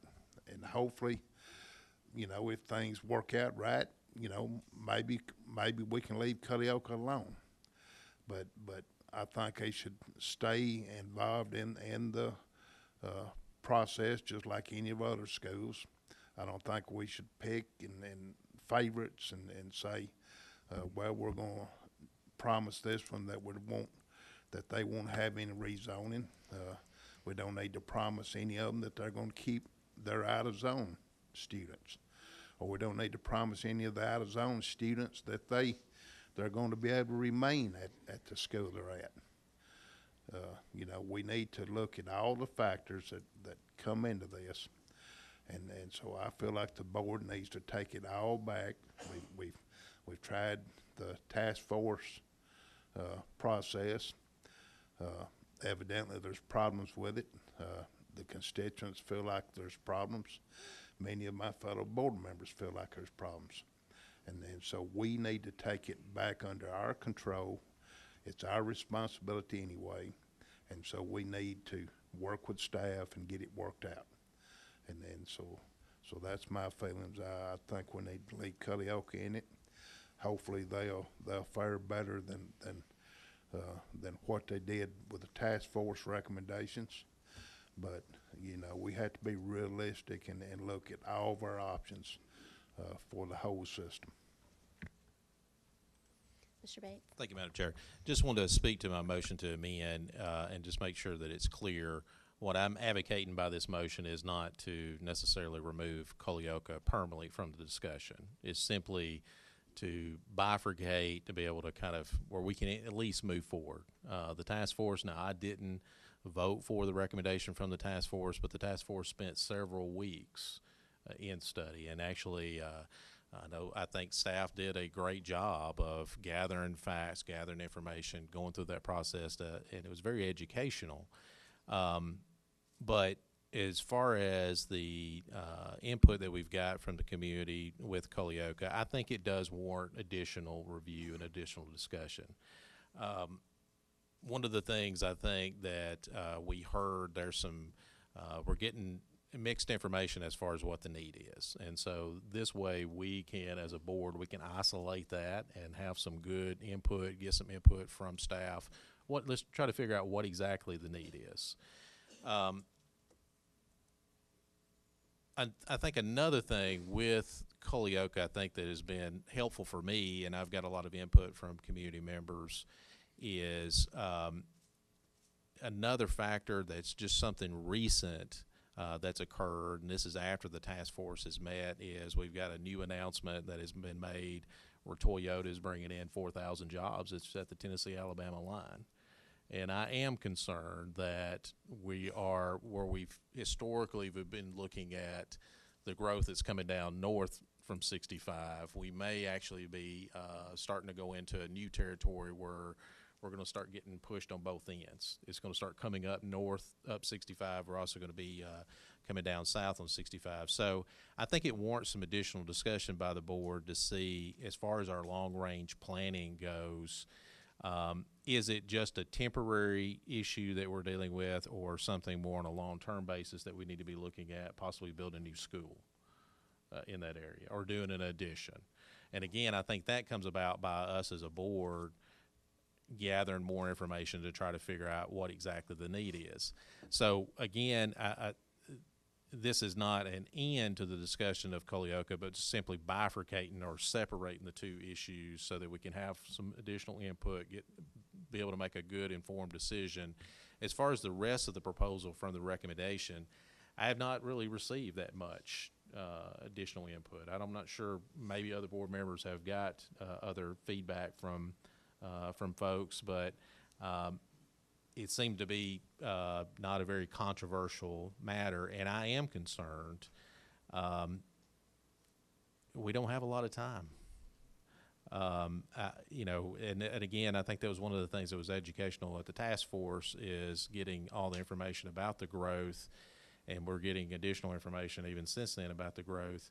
It's a tsunami coming down 65 right now of growth, and we have got to take action as quickly as possible. So this would allow us to go ahead and go forward. We don't have to adopt the recommendation from the task force, but we can at least at our March meeting go ahead and take up 90% of the task force recommendation, go ahead and make a decision on rezoning, and then have some additional discussion on Culleoka.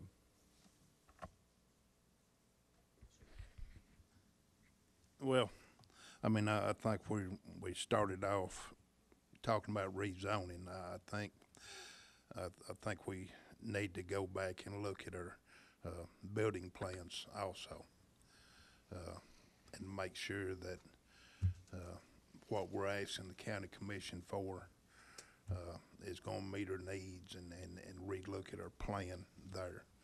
I mean, we had a tremendous amount of people here talking about McDowell, and then I don't blame them for feeling like they've been slighted.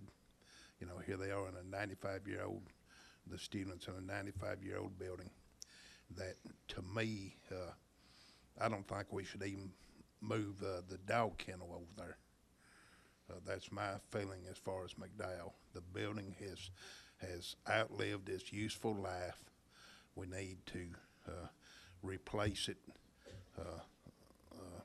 and so I think we need to look at rezoning and our building, and like I say, I think if we go back to committee, we're just tying up, wasting more time, because when it comes back from the committee, we're still not gonna have all the answers, and this board is still gonna have disagreements that we'll have to work out.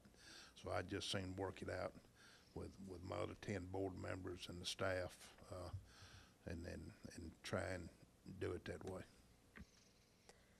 I'd just like to say I agree with you, Mr. Dudley. I think at the end of the day, this is our responsibility as board members, and I think in order to do a comprehensive rezoning plan, everything has to be on the table. And that's all of our schools. That's talking about new schools, old schools, consolidating schools if that's an option. Everything has to be on the table, and I don't think that the task force has the ability to make those decisions for this board. And I think that there may have even been some things that were said in that task force about things, and oh no, that wasn't what we were charged with doing. So I think everything needs to be on the table, and we need to talk about it as a board and come up with a recommendation and do something that's comprehensive for the entire county. I will say, even though I know Culleoka has been the most vocal, I've heard from other people, even some that served on that task force, that we'll be right back here. And I think actually the executive survey basically says we'll be back here to do this again for Columbia schools in the not too distant future. So are we just putting a Band-Aid on it, even if we just do it for Columbia schools? Also, I really want to discuss whether or not 5th grade should go back into the elementary school, whether that's something that we want to do. And I don't think that's a decision that the task force is charged with making at this point. I think ultimately that comes to us to figure out whether or not that's feasible. And I just think we're ready to have that discussion. Mr. Pennings? I agree with Mr. Beaver. I'm not sure we even have to send it back to the task force. We can just disband the task force. But I've also said, I voiced my concerns to you, Madam Chair, that I think it's silly to be talking about rezoning in the first place when we haven't decided about McDowell. I mean, there's talk about combining McDowell and Baker. You're rezoning kids to McDowell, you're going to have to do a whole new thing whenever and if ever this board decides to do something about McDowell, which is long overdue. So I think we just pay attention to what the committee said as far as rezoning and use that information, because a lot of it is useful, but just for right now, forget about rezoning and leave it up to the board.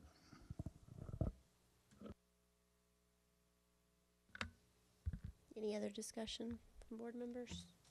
Mr. Beaver? Thank you, Madam Chair.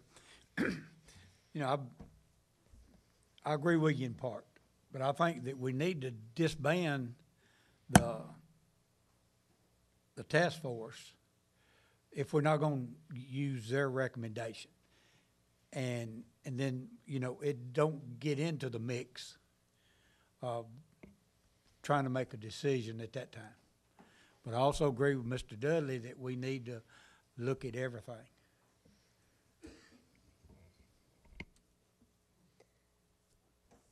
Seeing no other lights, I think we are ready to vote on the... Would you go back and read the amendment to me? What?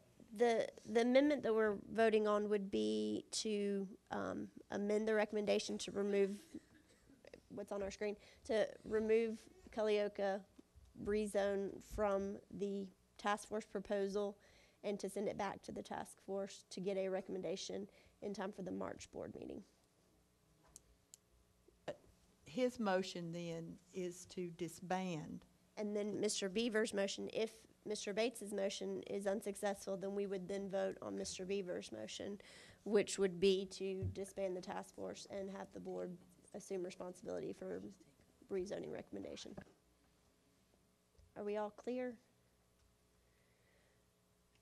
So at this time, we'll be voting on the recommendation to just remove Culleoka, keep the task force, get a recommendation from the task force that will come back to us at the March board meeting.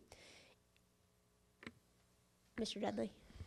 Mr. Bates's motion was to amend Mr. Beaver's motion, correct? Yes. So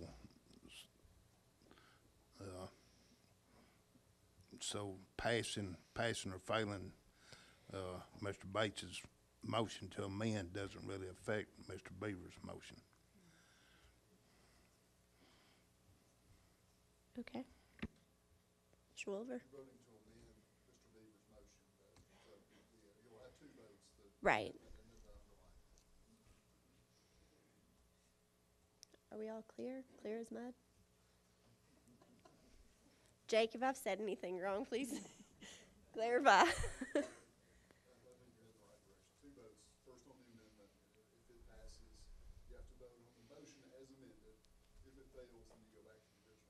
Okay. All right. I believe we're ready to vote.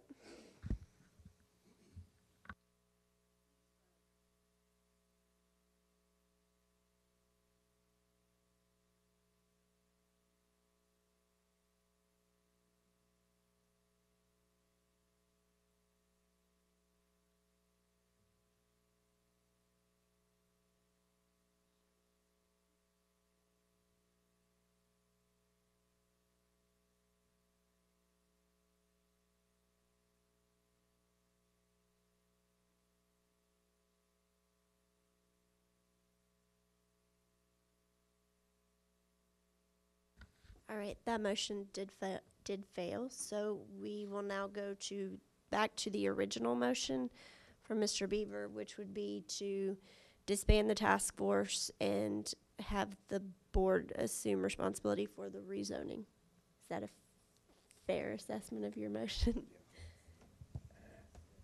Mr. Moore. Okay, just a question. I mean,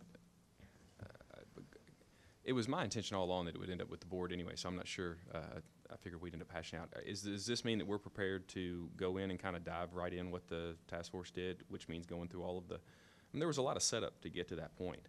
I mean, I'm just making sure everybody understands that's what we're essentially talking about doing is diving in. There's a lot of why and how we got to that point.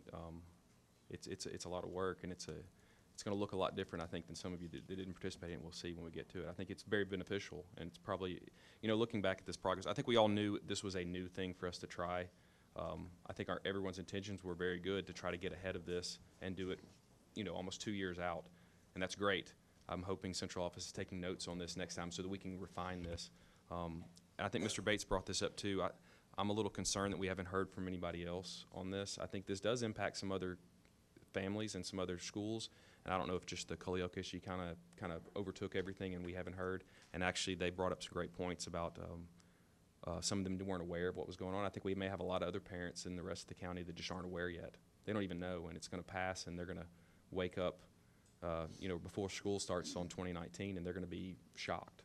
So maybe we could improve that process as we learn through this as well. So just again, if that's what this is, I'm in favor of definitely us as a board going back in and looking at it. Any other discussion on the motion? All right, we are ready to vote.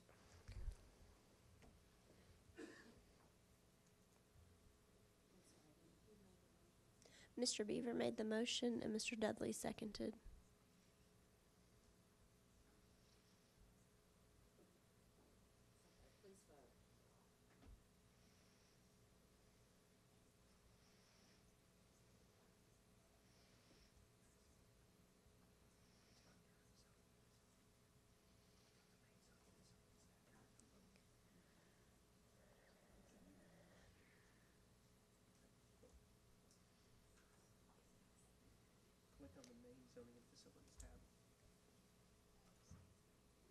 Click on zoning and facilities, the one right above the redistricting task force on our agenda.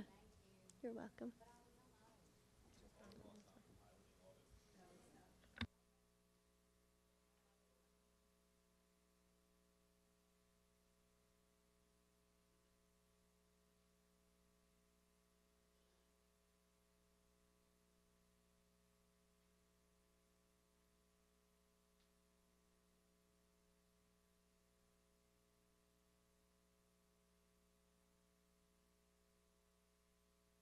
All right, that motion did pass. Our next item is the Spring Hill High School addition. We've got a budget Do we have a motion?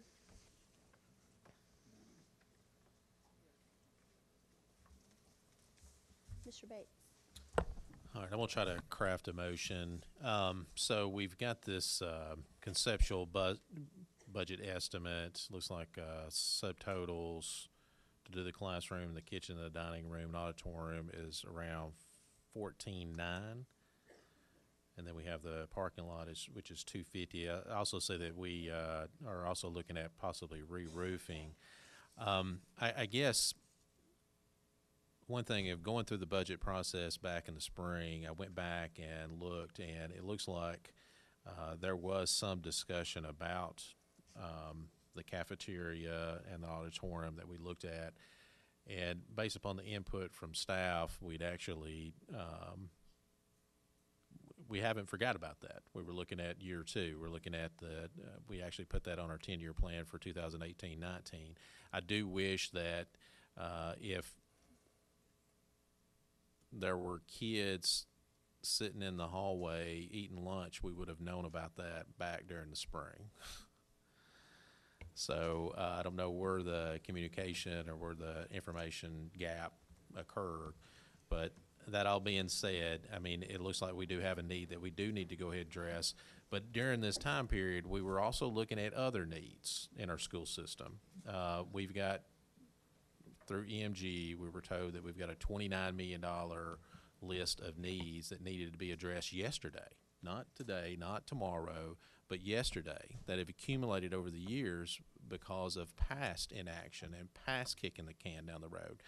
And so I'm done trying to kick the can down the road. I think we're going to have to address this need at Spring Hill, but we also need to also address the current needs at our other schools as well. So what my motion would be is to request funding in the amount of $15 million for the Spring Hill addition. And then, Mr. Breeden, I believe on our $29 million list, we have about $7 million left. Is that correct? That is correct, yes, sir. And so in addition to that, I would ask for funding for the additional $7 million. So my motion would be to request a total of $22 million from the county commission. That's my motion.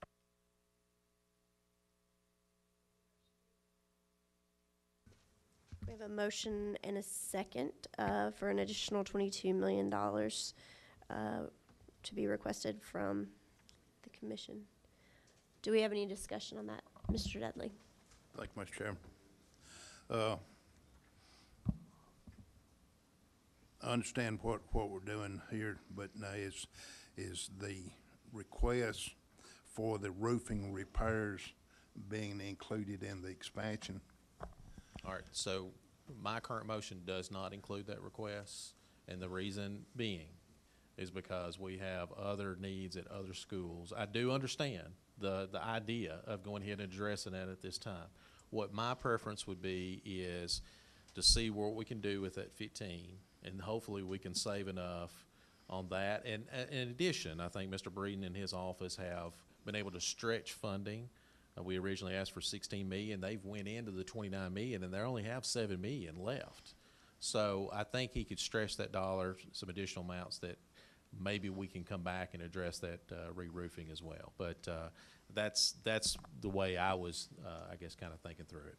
Well, my concern, I mean, ever since I've been on the board, we've always realized that roofing repairs, if we don't take care of them, the problems just continue to multiply. We started having damage to ceiling tiles, which leads to some concerns about mold. Now, the public needs to understand that not every time you have a water stain on a ceiling tile, that doesn't necessarily mean there's mold. It means that you got a water damaged tile. But now if left unrepaired, it will lead to mold problems. I think we do have the possibility of some mold at Spring Hill, but not everything that's been called mold is legitimately in that category. But then also water continually being on the floors cause floor tiles to pop up. So we just the water being on the floor creates slip and fall hazards. We don't, any of us want any of our students or staff falling, and injuring themselves, there. So we've always tried to look at our needs, and sometimes you have to allocate and then relook at your needs and move some things ahead of others. And so I don't think we can wait till we remodel or add an addition at Spring Hill to fix the roof leaks. My understanding this past week that a lot more leaks developed that had not been there in the past. And so I would like for staff to give us their thoughts on that. The cafeteria, the students still having to eat on the floor. I understand the the staff did put some tables and chairs out, and it's my understanding that the fire marshal said that we had overcrowded the hallways, and that they were not going to allow some of those to remain. But I think staff up there can come up with a plan for those students to have somewhere to eat lunch other than sitting on the floor. Personally, you know, I don't care if the students have to go to the principal's office and sit down in a chair to be able to eat their lunch. You know, we've got to find some way of doing it, whether it be classrooms, offices, or gymnasium bleachers, somewhere they should be able to sit down in comfort without having to sit on the floor. And so I don't think those two items can wait till we do the addition. And so I certainly appreciate Mr. Bates's comment about he's tired of waiting, so he's wanting to have the funds for the addition plus additional money for the needed repairs. And I can certainly support that, but I still think we need to also look at some of the items that have been brought to our attention about Spring Hill High, as well as McDowell. You know, if we had to move some of this money around to take care of some of the worst problems, we need to. Ms. Powers? So, Mr. Bates, can I just clarify? So you're getting 15 million just going down the list and then stopping at the 14.9. You were calling that 15 million, correct? So you're like to include the auditorium, library, dining room, kitchen, and classrooms, correct? I'm not wed to this particular budget. I mean, that's where they came up with the figures. If we, as a board, if we get 15 million and staff tells us, hey, you ought to maybe scale back on the cafeteria or scale back on the auditorium, and we ought to go ahead and try to take care of the roof. I mean, I'm open to that. It's just to be able to have a figure to be able to make a request to the county commission. So again, so it could change, but that's, yes, you're right, down to 15.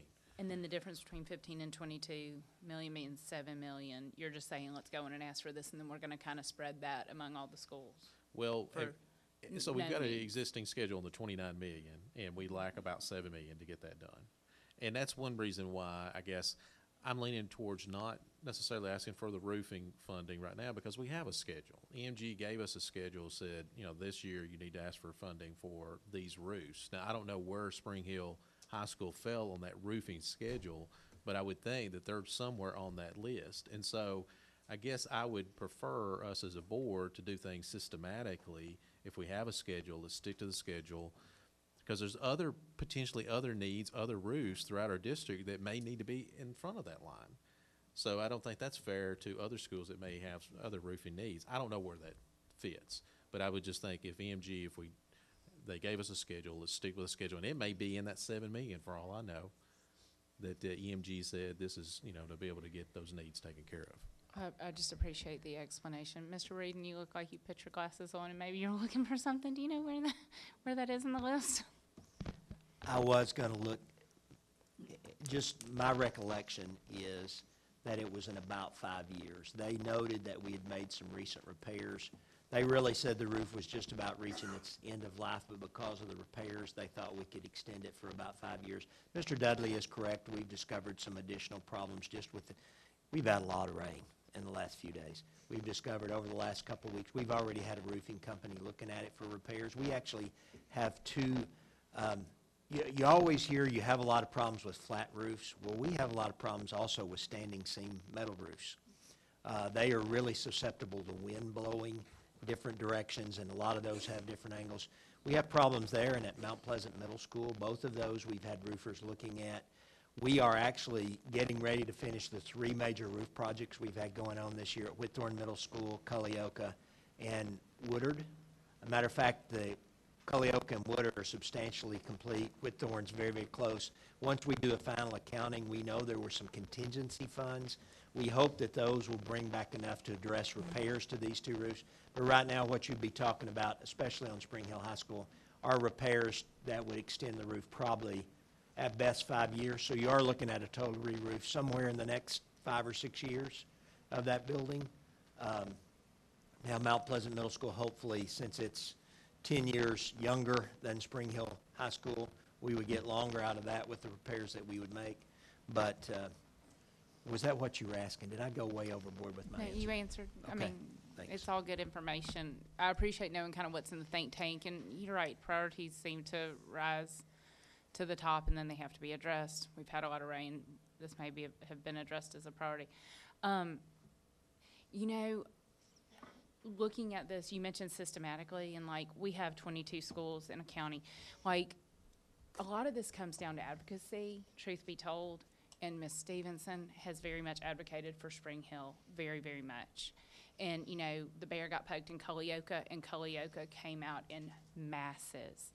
And I very much appreciate investment and advocacy.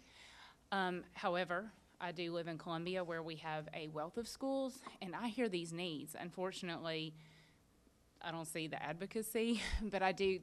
We have so many needs, and I think I'm in a position to hear about a lot of needs that I get emails and such from, but we're not coming out in masses, and we don't have a county commissioner that's coming to rally the cause. So I find it, there are some, when I look at this list for Spring Hill High School, I would love to see all these things done, but equally I would love to see all these things done at these other schools that we have in Columbia. So when I look at this list, I'm able to kind of look and be like, I think that's priority. It is a humongous priority to me that no child is eating on the floor. I think that's a health and safety issue. So you know, if I add the numbers for the dining room and the kitchen and all the numbers that go in those categories, it came out to $3,064. Yeah, $3,064,290.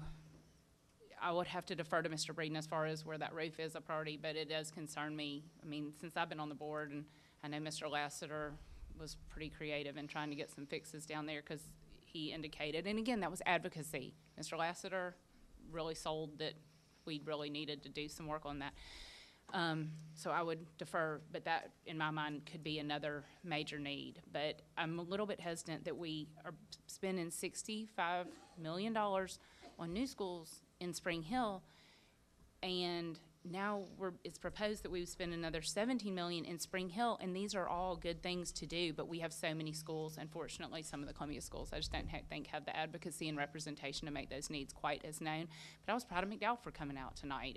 I didn't even see it on the agenda, but I mean, they came out and made their needs known, and that gets some attention. So I would like to see some of these needs addressed, but $17 million, I think, isn't. Not all of these are have-tos, and I think we have a lot of needs countywide. I think I want to amend the motion to ask for $40 million.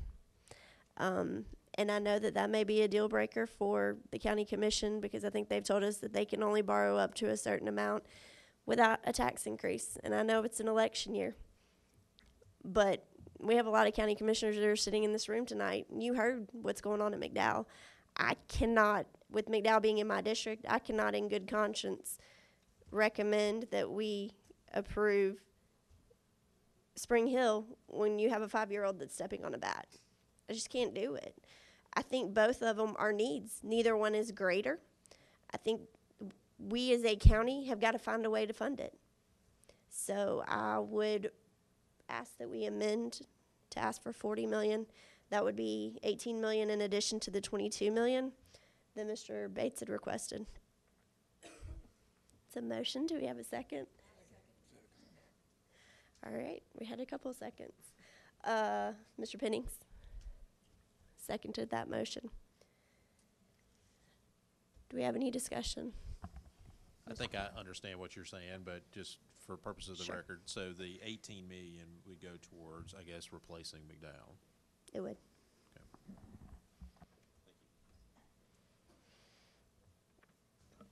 Mr. Pennings?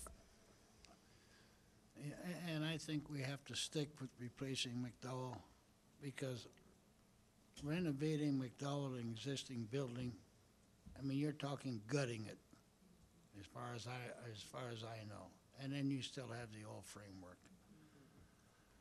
And I think with McDowell, and I have spoken to you about this, Madam Chair, we have two choices.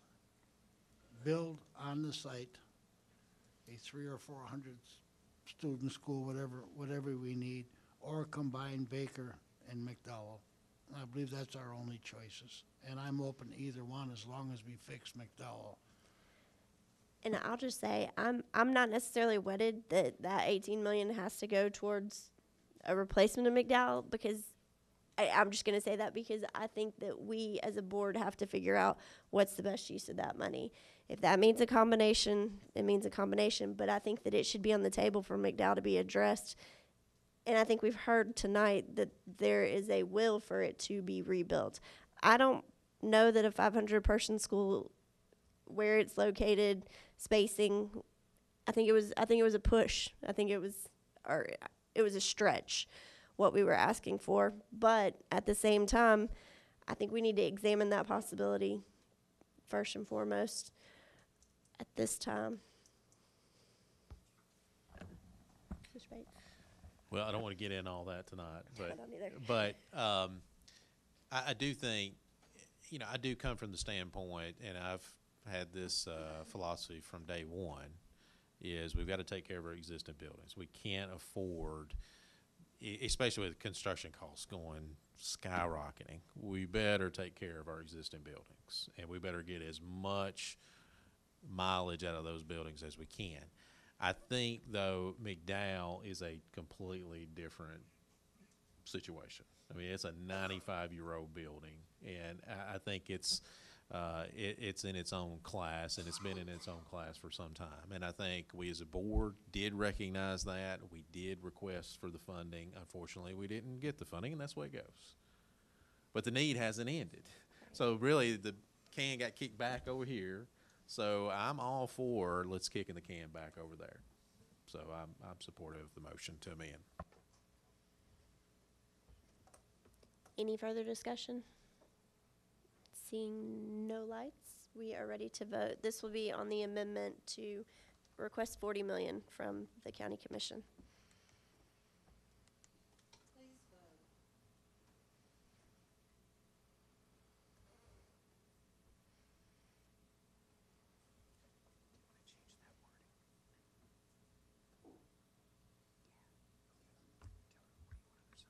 Hey, Shirley.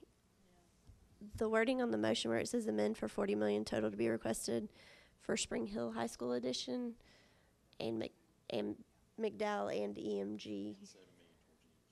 Right. EMG repairs and McDowell Elementary School. And EMG.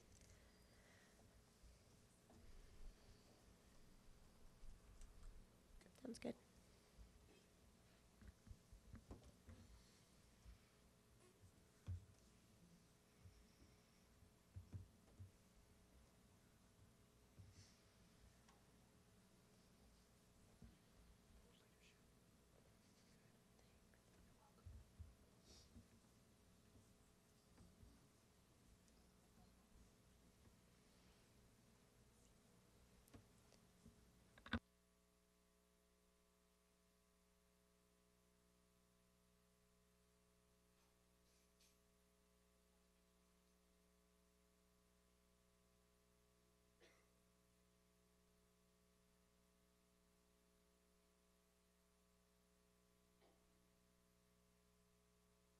All right, that motion did pass. We will now move on to the splash pad. Oh, I'm sorry. Yes, no, we'll vote on the original motion as amended.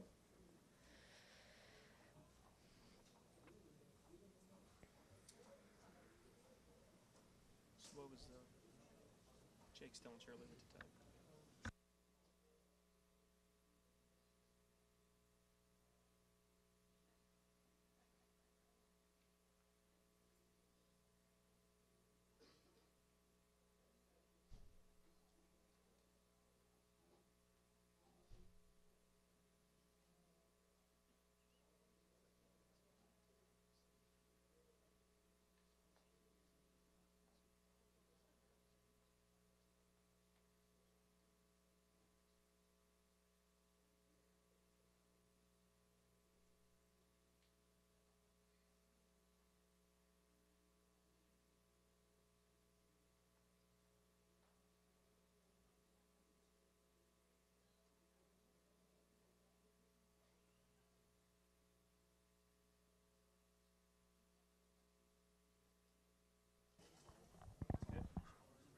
Is that the original motion?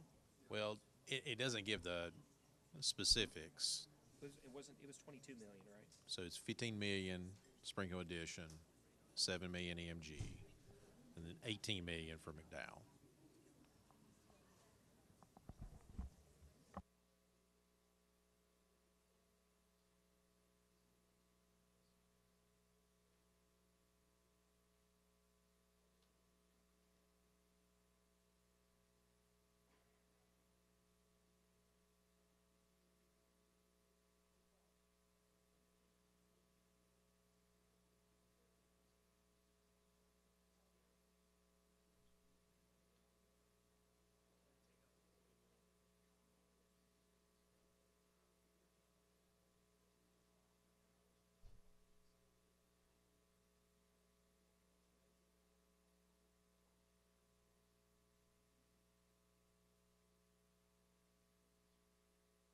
Sorry.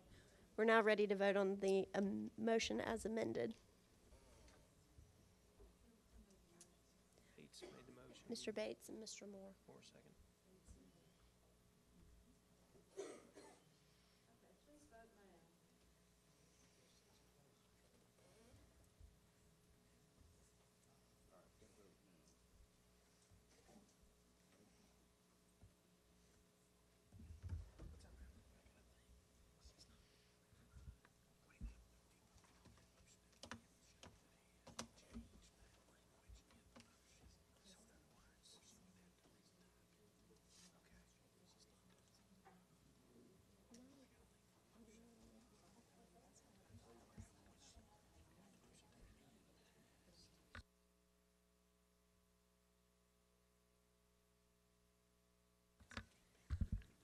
I think Ms. Powers brings up a point as to whether or not the way that this is worded, if we're saying at this point, we're definitely allocating 15 million to Spring Hill, definitely allocating 18 million to McDowell, and definitely allocating 7 million for EMG. I feel like we're sending stuff back to the board for some big questions. I feel like we're really putting ourselves on the hook for some specifics. I don't feel good about the amount. I'm in favor of the amount, but I feel like we're pigeonholing ourselves very tightly here.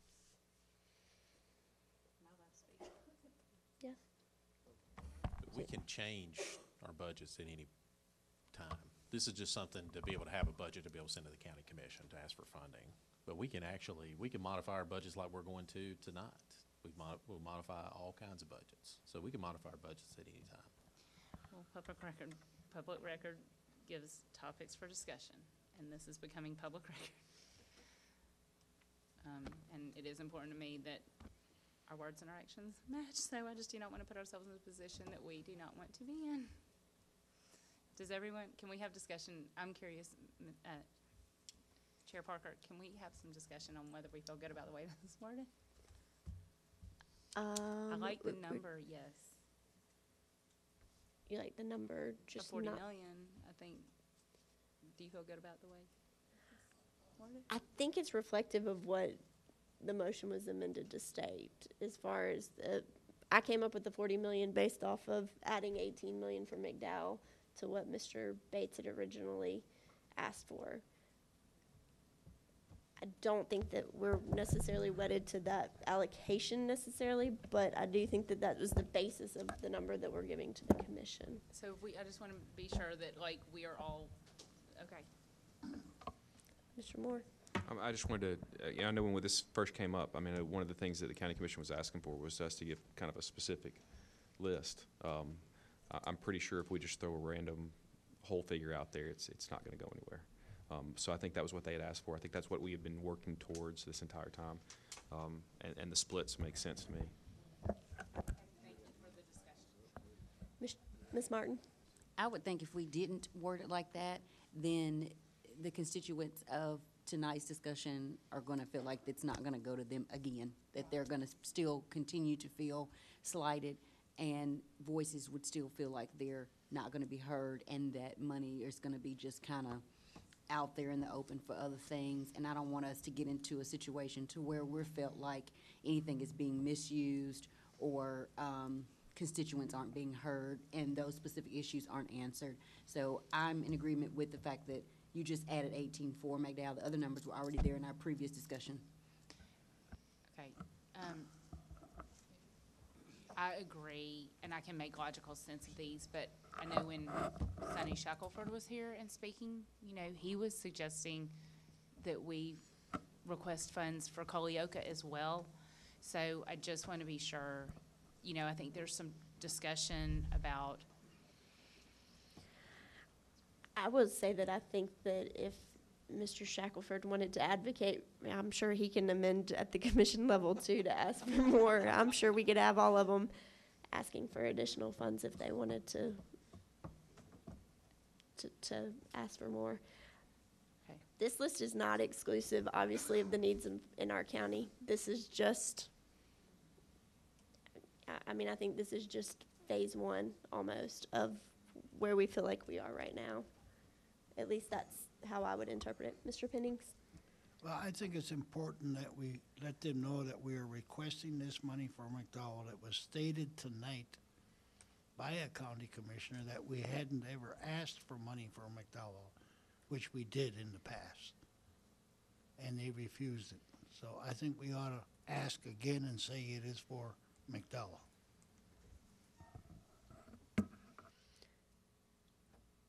Are you comfortable leaving this open, or do you? I am, but I appreciate that we have all stated that there's going to be room for discussion down the road, but I have heard all the needs, but in the last few weeks, we've heard many needs. So, Sure. yes, I am okay at this moment.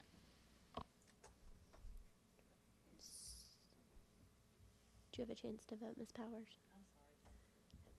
Do you want to just tell Shirley? Yes.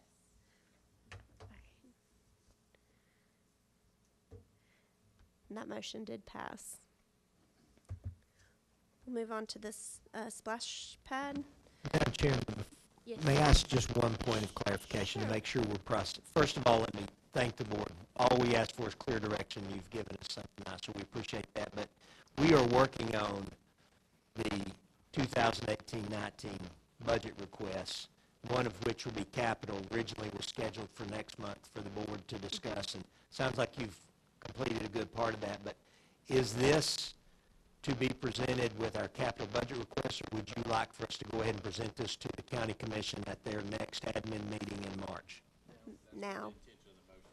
Okay, Yes. so I just want to make sure I understood. We're ready to take this on to immediately to the Yes, county Mr. commission. Reed. Okay, thank you. All right. Next is the request from the city of Mount Pleasant. Do we have a motion? I'll make the motion. We have a motion by Ms. Morency and a second from Mr. Beaver. Do we have any discussion? Mr. Bates? Sorry, you all may have already chewed through this at the work session. So we would be deeding a certain amount of acreage to the city, is that correct? Kate Collier's here, she can clarify that.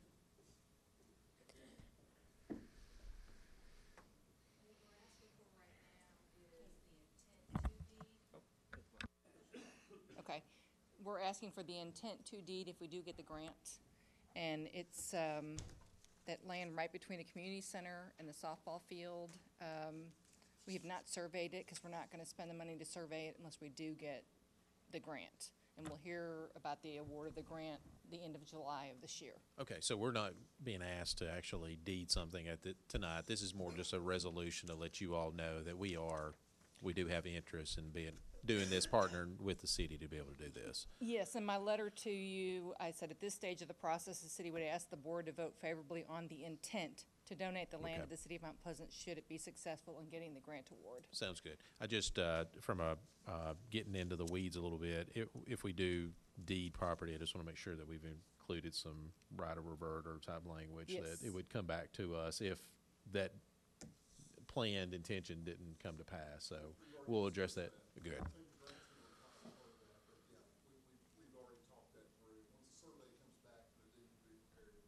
Okay, thank you. All right. Any other questions for Ms. Collier? Seeing no lights, it looks like we're ready to vote.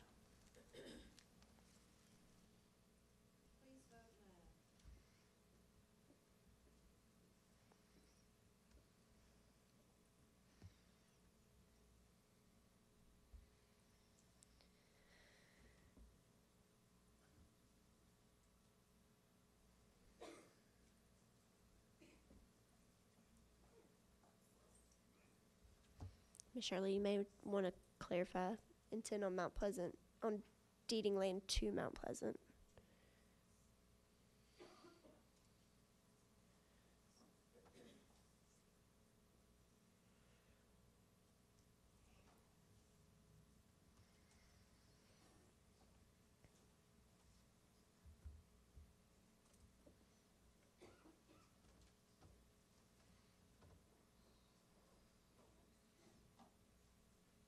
And that motion did pass. I don't believe we have anything under the policy committee or under community relations. So our next item would be new business calendar adjustment. Then there is approval to post policies a required amount of time. Just under policy committee. 5.310 Oh, okay. and 5302.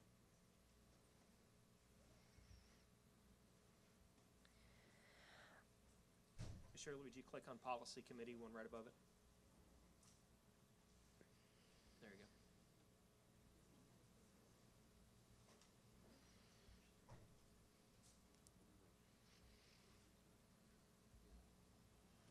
Do we have a motion? Do we have a motion with regards to those policies? All right, we have a motion. Do we have a second?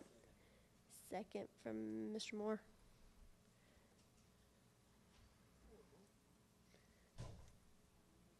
Vacation and holidays for administrators.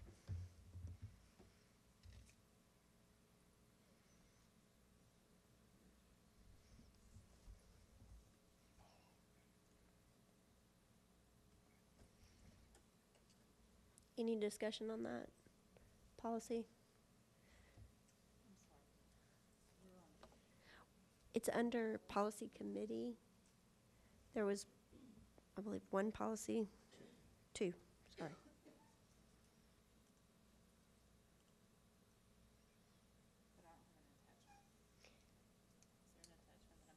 There is over on the side.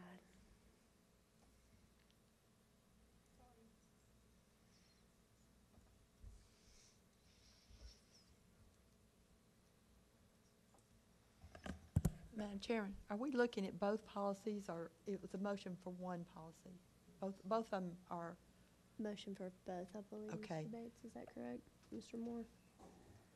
is it a change in policy, number 5.302, that they would accumulate sick days to an unlimited number of sick days? I don't think,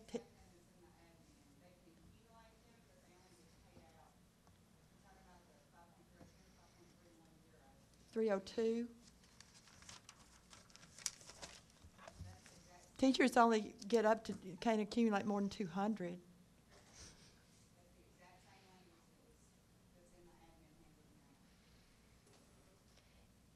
If it's in the admin handbook, Why is it changed here? I mean, why is it in red? It's the same. it's taking it out of the admin handbook Okay, and putting it all right. directly into policy. Okay. I Sorry, would, I just have a question. sure. So hold on, wait, we're putting something, maybe I'm slow. We're putting what's in the admin handbook into policy, but I would have thought policy would have governed the handbook.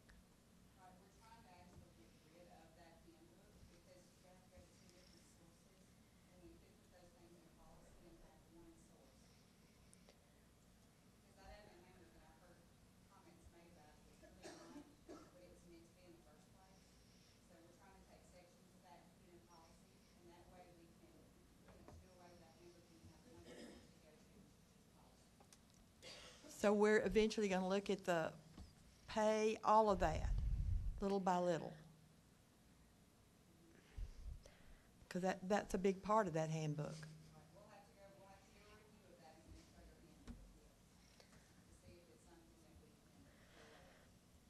I would just say that at this point, I think the administrator's handbook is essentially board policy. So I don't really see a reason to change these policies if this is what's in the administrator's handbook. I'd rather look at the administrator's handbook comprehensively and address it as a whole, as opposed to trying to piecemeal it as things come up. And to me, that's what we're trying to do with these two particular policies. And so I will be voting against it.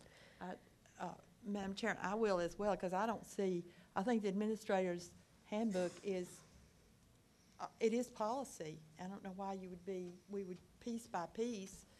So why wouldn't we look at the whole handbook if you're trying to but it is policy. It's policy that's supposed to be adhered to in hiring and pay of principals and all of that. I don't know why we would piecemeal little at a time and not have that. The policy book itself, or all of the policies, is a huge document. Administrators can look pretty quickly to the administrator's handbook and see the pay scale, the experience, their degrees, everything, their multiplier of the personnel. They can figure those things out pretty well. That's just one part of it, I know. But you're just telling me we're just going to do this policy. It's just like that policy. It is a policy. I would have to vote against it too. I don't see the point of that. Mr. Bates? I guess, and maybe I've overlooked a particular policy, and maybe somebody can bring that up to my attention, but unless we have a specific policy that says the administrator handbook is part of our policy, I don't think it is part of our policy. Now, we may have a policy that says that, and maybe I've overlooked that. But unless we have a policy that says we're incorporating by reference the administrative handbook as the policy of this board, I would not think that it is part of our policy. Let me just say that I know that they adopted for it to become effective before we actually rolled on the board. So it was done before July 1st of 2014, and it was an action of the board at that time. And there's not been anything to supersede that action of the board, which is why I would think that it is it is the board policy. It is maybe not technically a policy, but it is board action. I mean, so the board may from time to time give consent to administrators on something they want to bring in their discretion to us, but I think on most administrative matters, the board doesn't have jurisdiction unless we have overridden that by a specific statute, if there's a law that says that, or we have a certain policy where we have overtaking that administrative matter. But in my mind, it's a very clear dichotomy between administrative type matters, which they can govern by their policies, procedures, whatever, that they can change, subject to the superintendent's authority, versus our realm is of policy that we can start moving into that. Now, sometimes we can't even move into those things. We may be violating statute, but again, unless somebody can, and I may have overlooked that, so I would like to be able to see that particular policy where we've said we've adopted that as the policy of the board. Otherwise, we may have given consent, but that's something that would be subject to I would think, each administration's purview unless we say specifically that every time you want to change this, it's going to have to come back to us to make a change. So, Well, again, I would that's just liken my understanding. of Right. things. I would liken it to the student handbook or the athletic handbook, and those things come back to us periodically for us to approve. This is the same in my mind as those two documents, which I believe last year when they were doing a revision to the athletic handbook, they brought it back to the board for the board to give consent to. So the board gave consent to the administrator's handbook until there is an action from administration to say, I want to change something in here. I feel like that's what governs. Mr. Pennings, you were on the board at that time. Maybe you can enlighten us. I've always believed that, and unless I'm wrong, and I'd have to see the policy too, that the administrator's handbook is in the administrator's control. They can change anything they want in there without coming to the board to ask permission, because it's the administrator's handbook. As far as I know, it's not policy that, I agree with Mr. Bates. Yeah, we could change that. I mean, we could put in policy that it has to always come to us for changes, but I think unless we've actually expressed that in policy, I'm not sure if that's the case. This goes back many, many, many years. Part of the negotiated contract, I know it's not in existence now, but all of those salary levels, all of that, based on degree, experience, the amount of people that you supervise, that was part of the negotiated contract, and it is still, now it's part of an administrator's handbook. I don't know, why would that not be policy? If, and think about this, if you just unilaterally say that there's no policy about how we pay our principals and administrators, then where is the equity there? How would they know what, someone might, well, I think I'm going to hire this person for X amount of dollars where this person's supervising more people. There's got to be some equity. There's got to be something written down where they know teachers the same way. Why get a better degree if you're not going to up your salary? Why put in those years? And it's semantics to me, but I think that if there is an administrator's policy, that it is what the law is and how their benefits are, their salary, what they look to. It says that they are supposed to account for 260 days in a 12 month. Well, you do the math, that's every day. And even though in inclement weather now, by procedure, they don't have to be there. And I understand that, I don't have a problem with that. But they have to account for 260 days. So are you saying to me that that's not policy? They don't have to account for them, they just be anyway? That's in the administrator's handbook. And I think that's policy. Well, it may be that they are subject to some things. They're basically subject to the terms of their employment. And so if an employee has been hired with a certain understanding and they're not following that, they could be subject to dismissal. And of course, naturally, if there's a negotiated contract, that's a whole nother ballgame. Well, it's not, and I'm not, Right. but that's how it started. Right, but when we did have the days of contracts, yes, that was a whole nother thing. So you had procedures, you had policies, you had statutes, and then the contract's a whole nother thing that could happen. But I do think what they've put on the agenda would move some of these things into policy, and then it would make it a board governance matter. It's not that I'm saying that there's not governance, it's just who is the body that actually has governance. Is it a matter of the superintendent who governs that matter, or is it a matter that the board governs that matter? So I could see both sides. I could see where I don't know if I necessarily want the board to be getting in the weeds on a lot of things and having to deal with the governance of those things when it should be a superintendent governance matter. But I do, again, and it may be that I'm overlooking it, but unless our policy specifically says that administrative handbook is a policy of the board, I'm not sure that it is policy. That's just my understanding.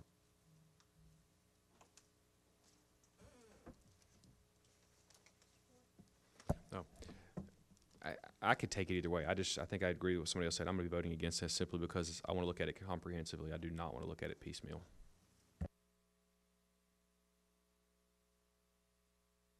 Any further discussion? Seeing no lights, we're ready to vote.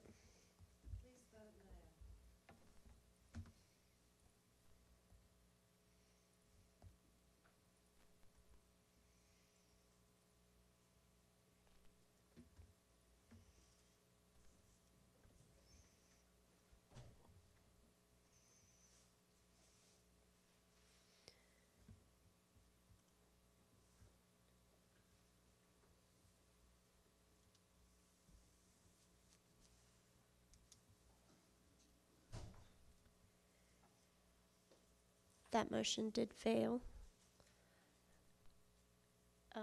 If there's no other motions, I don't believe there's anything under community relations or anything further under policy committee, so we'll move on to new business, which would be the 2017-2018 calendar adjustment.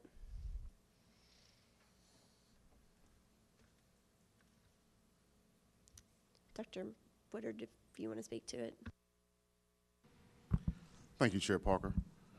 Due to illness, we took 2 additional days on February 15th and February 16th, and we recently received notification from the State Department that we could use one of our stockpile professional development days in order to make up one of the days that we missed. My recommendation would be that we take the March 12th Professional Development Day and take an additional instruction day on May 22nd, and the last day of school would be May 22nd. The other alternative would be that we take 2 days at the end of in May, which would be the 22nd and 23rd, and get out on the 23rd. Or we can go with taking the March 12th day and May 22nd.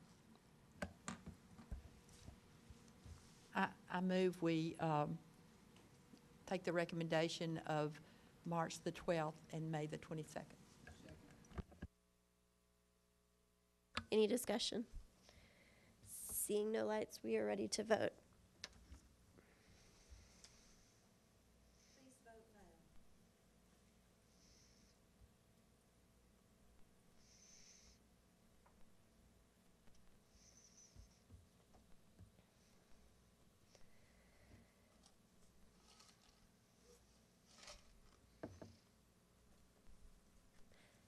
That did pass. So we'll now move on to other business. I don't believe there's anything under the instructional or operations low bids. So we'll move on to finance. I'll open the floor up if there's any questions regarding any financial reports.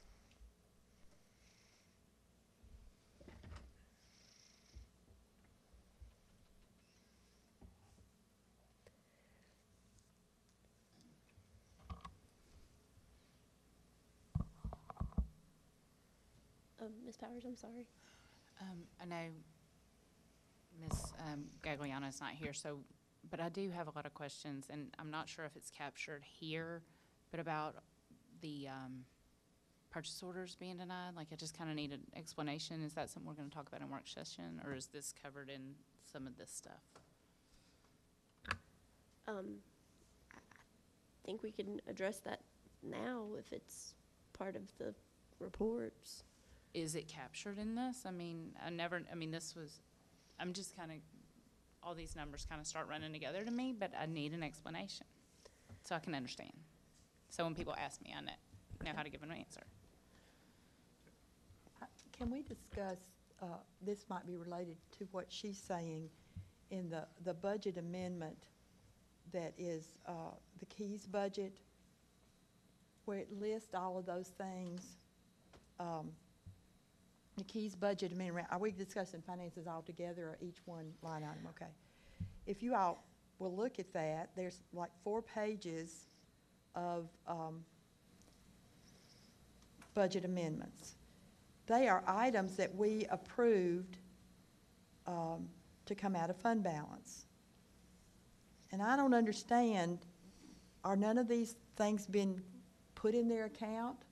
Because I know some of the things, they haven't received things that we voted. So does that mean with this budget amendment that none of these have been RTI, for instance? I realize we're moving it from one place to the other, but until the amendment is made, you can't spend the money, right?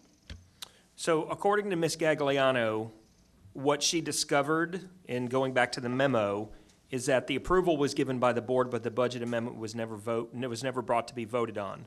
Okay. So when she found that out, I believe late last week, she asked people to hold on.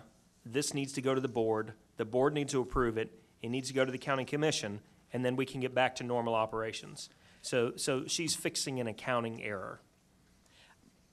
None of these funds, for instance, just easy to pick out, because you know how I am, $8,000 to Baker School for art supplies. They didn't get that? So to my knowledge, everything up until last week has been purchased and has been used. Because and she asked people to hold. Okay, so the denial of many purchase orders, when some thought that they were there, are not a result of this, or is it a result of this?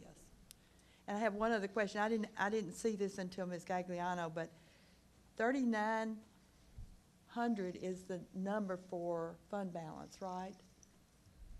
You know, when you talk about the account number. There's 4 account numbers that I don't understand the keys funds 34,8, and I'll send it to her. But I don't know what those account numbers, 34,855, the last 5 things in that long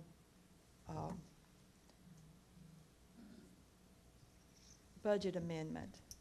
That number, I've never, that's kind of new to me. If you're moving them from one to the other, 3,900 is the fund balance number. Mm-hmm. So I don't know where that number came from, and it may not mean anything, but this is my question, is that some of these funds were never given to these schools? Is that correct? To my knowledge, up until last week, everything that's been ordered and approved has been taking place. Okay. Teachers got the $350 at the Yes. first of the year? To my knowledge, To your knowledge? Okay. yes. Because I've gotten a couple of calls, and I think other board members have as well, that the money is not in their accounts, and they're not able to spend it. And the way school works, you got to spend it before April. You got to have the purchase orders in hand before April. Even though you may have 2 more months of instruction and you may need to have those supplies, you've got to have those purchase orders in by April. Yeah. So if this has to go to the county commission This month. and be approved, then that would be maybe a day or 2 in which those purchase orders have to be, she's shaking her head, I remember really well. So I just want to know if all of these funds have been taken care of. And one of the things that Ms. Gagliano and I talked about last week when we worked on this memo was we don't want to slight teachers because of an accounting error. So we'll make graces. We'll work through what we need to work through in order to make sure that they have the supplies that they need. This is an accounting error that we talked to the auditors about last week that we are fixing and will be fixed before the end of the fiscal year. And she is working diligently on it. Mr. Dudley? Thank you, Madam Chair. Well, I certainly don't want to slight teachers, but month after month after month, we as a board talk of pulling funds from fund balance. My fear is that in the near future, we're going to find out that fund balance is bankrupt. That due to lack of proper accounting procedures, we don't have a clue what was in fund balance and how much is left or anything else. And you know, we keep saying that we're making progress, give us another month, and then we're gonna have all these financial issues behind us. Well, my fear is that we're getting deeper and deeper. And so I can't support this amendment the way it is without more accountability. So, Mr. Dudley, if you go back to the monthly financial report, XC number 1, and click fiscal year-end fund balance, all of these other things included on here are already in that report. This, I don't know that those reports are accurate or not. I mean, we were being told that every month, everything is accurate, And then we come here another month and we find out, no, nothing was accurate, that none of that stuff has been properly done. And so I don't know what I can put faith in, which report I can put faith in and which ones I can't. well, the expenditures that you guys have made to this point are all accurate. What this is fixing an accounting error to make sure that it's coming out of the right bucket so that we don't incur a future audit finding. And so that's one of the things that she's correcting is an accounting error to not incur an audit finding. That's all the approval of the budget amendment is. Well, actually, I think an audit finding might help us better figure it out. At least that way we've got the state controller has done enough research to come up and find how to correct our figures. But if we know something's going to be an audit finding, it's incumbent on us to get ahead of it to prevent it from happening. And this is one of those things as that we now know. We know it's going to be an audit finding if we don't fix it from an accounting standpoint. And that's what Ms. Gagliano has recommended to the board, is to allow us to fix this accounting error before June 30th. So it doesn't become an audit finding.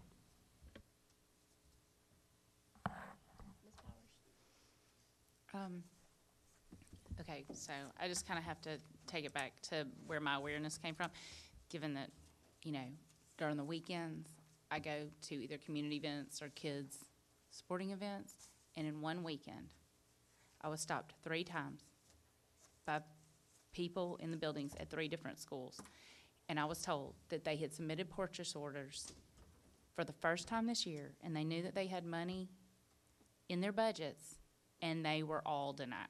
So now I think I heard you respond a couple times that as far as you are aware, everyone's needs were being met.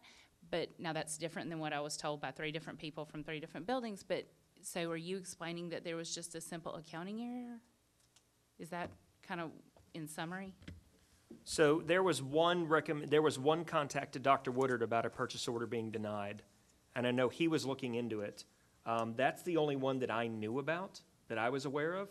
But this XC5 is merely, like I was saying before to Mr. Dudley, is merely to fix an accounting error before June 30th. So what was happening, if you go back to the memo, is Mr. Parliament had this being pulled out of reserved for education, which is right by accounting procedures, but not right by internal school accounting procedures. So working with the auditors, we realized that, and we're working to fix that according to Tennessee internal accounting procedures. As far as other school purchase orders being denied, I know of the one that Dr. Woodard and I talk about. I don't know of any others. So if I need to know, if there's other ones that I need to know about, then that's something that I need to get with Ms. Gagliano and Ms. Cook, and we need to figure out what's going on. I thought we all as a board got an email regarding issues at Culleoka. And then, I don't think I was included on that email. I'm not sure. I thought you were. Mr. Bates. All right, so full disclosure, this is way beyond my pay grade. I'm not an accountant, so I get cross-eyed when I'm looking at all these things. But I did try to go through Ms. Gagliano's memos, and I don't know if board members had a chance to review those. The best I understand, if I'm understanding this correctly, from her memorandum and looking at the budget amendment, the one that we're talking about as far as the Keys budget, it looks like, so we allocated or we budgeted that we wanted to utilize fund balance towards some of those key items. It looks like what happened is they were taking it out of just a general account, which is undesignated fund balance. And so what this budget amendment does is just it goes back through and renames everything from an accounting standpoint. So instead of it just coming from a general undesignated fund balance, that money gets populated throughout all the various budgets. So, you know, some of it may be CTE, some of it may be some of the other things. So it does appear, from what I'm looking at, it's just a matter of making sure everything's in the right cubbyhole as far as numbering goes. But it doesn't look like it's, so you use the term era and everybody like starts hyperventilating, but it's more of, we're all using our checking account. We have one checking account. Well, this is like there's 100 checking accounts, and you just can't use your general checking account. You have to take out $100 and put $1 in this account, $1 in that account, $1 in that account. From an accounting standpoint, all these chart of accounts. So it appears that if I'm understanding this correctly, that's what this amendment is doing. So again, this is above my pay grade, though. Somebody else may be better able to understand all this. Mr. Pennings? Well, I'm no mathematician either, although I am pretty good at adding, subtracting. But I know where you're coming from. I know where she's coming from in this report. My heartburn with this is that I am hearing and I am seeing disagreement as whether the teachers did or did not receive the monies they were supposed to receive. And I don't know how we can get accounting of that to the board members, but I think we need an accounting of that to the board members. Did or did not these people receive the monies they were supposed to receive?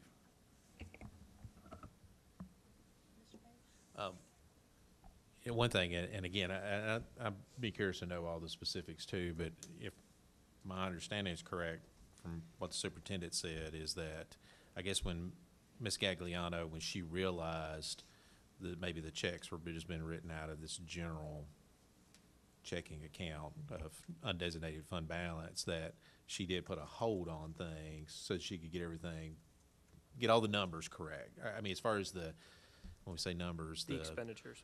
Well, the labeling, it all really comes down to labeling money.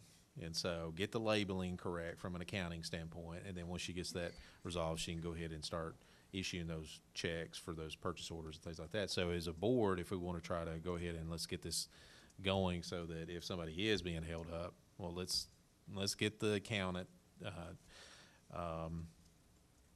everything with the right labels. And I will say, look, I'm frustrated.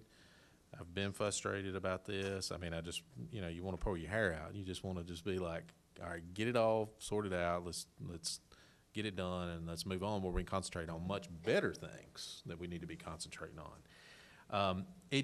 I will say that Ms. Gagliano's memorandums that we're getting are very well written, it appears.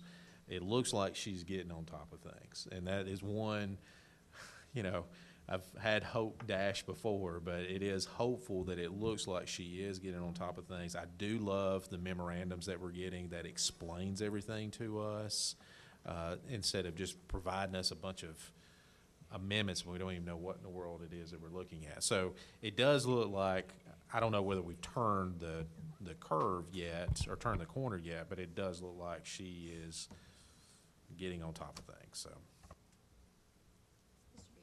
Yeah, thank you, ma'am. I've been hearing now for quite a while that art teachers don't have money for supplies. There's not the $350 available for the teachers in the classroom. And I agree with you. It seems that Ms. Gagliano is getting on top of things. But we need somebody here to explain to us why these purchase requests are being denied or being ignored. And so, we keep getting in hot water by saying, well, okay, this looks good, but we don't know these answers. And I don't know if we got the right people here to answer it. Go ahead, I'm sorry. I was just going to say, one thing I would suggest is, I agree with everybody. Let's get to the bottom of this and try to figure out what is the status, because whether it's just an accounting thing or something else, I would like to get an accounting and maybe a report from Ms. Gagliano maybe at our next work session. And she should be able to, maybe it's not, maybe we're just getting all confused. You know, it may not be as big as what we think, or maybe there is something there, and we need to get to the bottom of it. But either way, maybe she can, at the next work session, just do maybe sort of like what she's got here, where she can kind of do an accounting for us, you know, to explain, you know, if there is some teachers that are not getting, because we took some money out of Right. fund balance back in the spring. 350. What's that? So I want an accounting of that, because that was a board, what we adopted as a budget, and so I want to know were those funds being utilized as was the intent of the board, so. Ms. Cook just emailed me and said that the $350 has gone to individual teachers at schools. They have the money. I've been thanked 100 times for them getting that money, so unless, you know, I can't guarantee that all of them got it, but I know that most of them, that a lot of them got it, because they've talked to me about it. Okay. You know, it's my understanding that it was $200 from BEP. Then the 350 should have made it 550.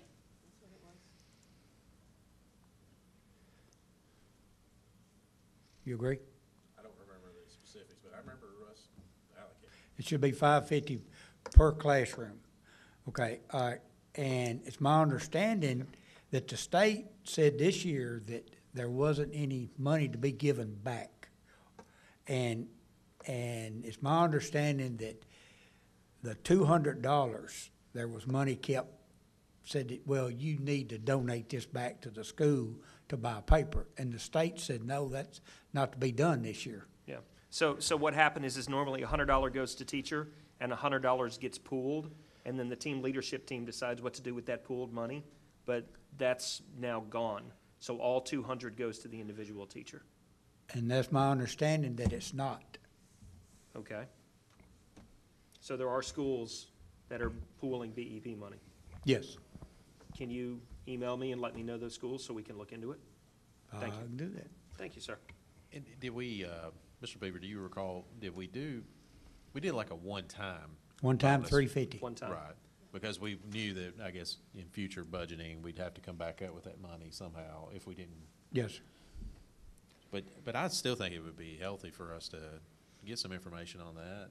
Because, I mean, that was something we as a board kind of felt like this was going to be kind of a shot in the arm, and we want to see that did do that, and maybe we'll get some positive information, maybe we'll get some not so positive information, but either way, it'd be helpful for me to have some more information about that. But you know, I'd like to at least get a good, warm feeling that, yes, we are getting good information, not trying to make decisions on where we what we don't know and what we do know, you know.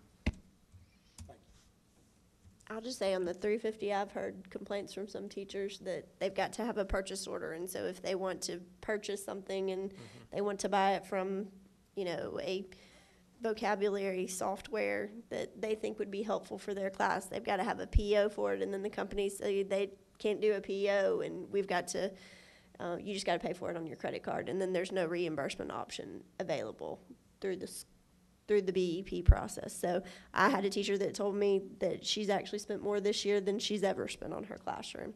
So I think in the future we need to look at, I think the intent that we had was to make sure that it was going towards the classroom, but we created a lot of hurdles along the way that I think maybe for some teachers made it more difficult for them to use it for their intended purpose. Mr. Moore? So much to say here. We talked about that when we did this. And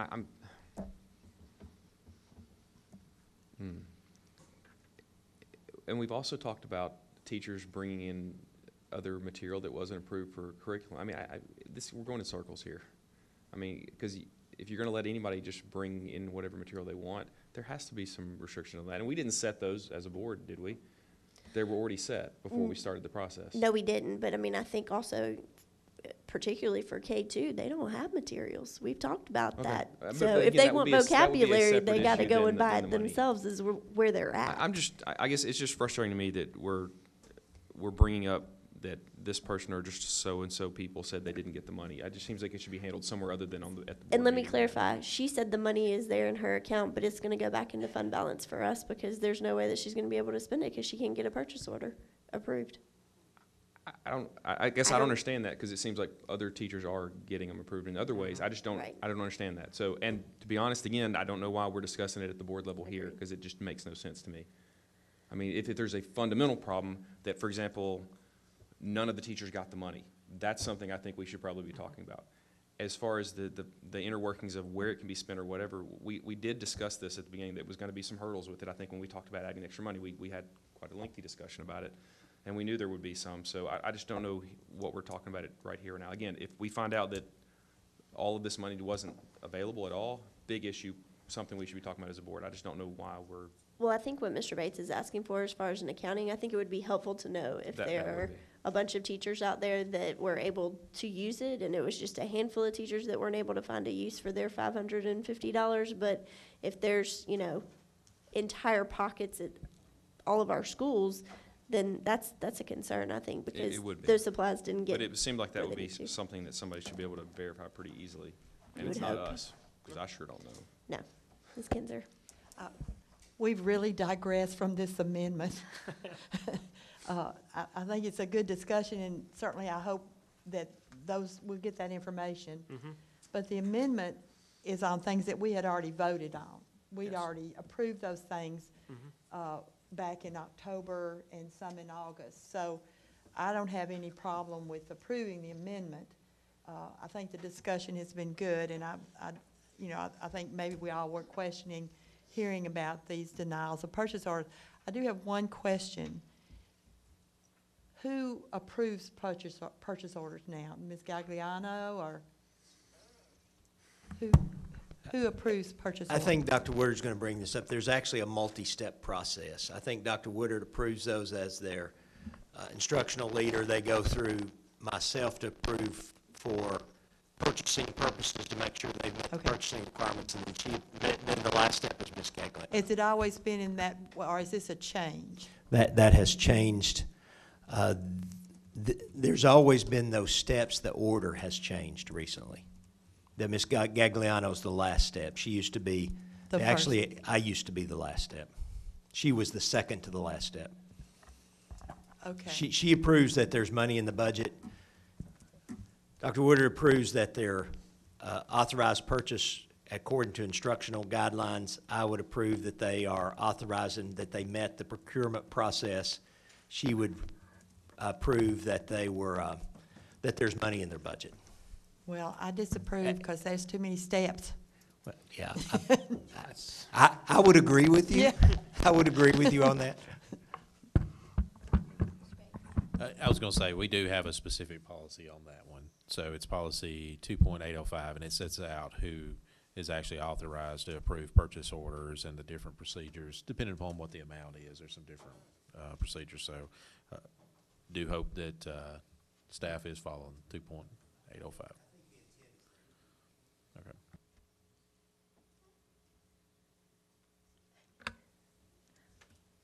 We've gone around the world on this financial stuff. I will say in the memo, there was mention, and I think there's been mention in several of her memos about the need for an internal loan with the county. And I've yet to hear anything or see a recommendation officially as to how the board's supposed to proceed on that. She's still working on it, but we're getting there. Okay.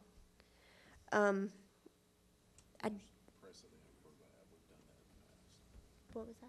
There's precedents happening. I was going to say, Right. yeah, I think we've had to do that because the BEP Right. lags a little bit between, when you're actually having to pay and when you get the funding. So that's Right. came up before, I think. I think we did it the first year that Yeah. we were on the board, but then in subsequent years, I don't recall us ever doing it Well, I think last year, the county was, on top of it. well, no, I think I was informed that they didn't really feel like they had the capacity to be able to float a short term, but that may have changed, so. Gotcha. There was one item in our financial report, I think it's under early childhood education, and it says it's like 29,050% over budget. that one that we're gonna be getting a budget amendment on. Where's that? January financial report. I saw that as well. Can I look? I wondered if that should be in the federal budget. It's on the last page, or third page.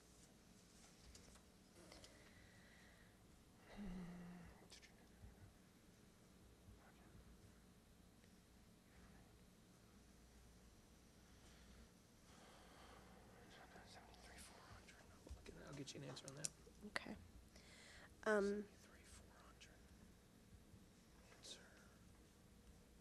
And just to clarify, the issue with the purchase orders, there was an email that was sent on February 21st, and it was sent to the board and Dr. Woodard and to Dr. Marzak, and Dr. Woodard responded and indicated that he was able to get those purchase orders approved at that particular school.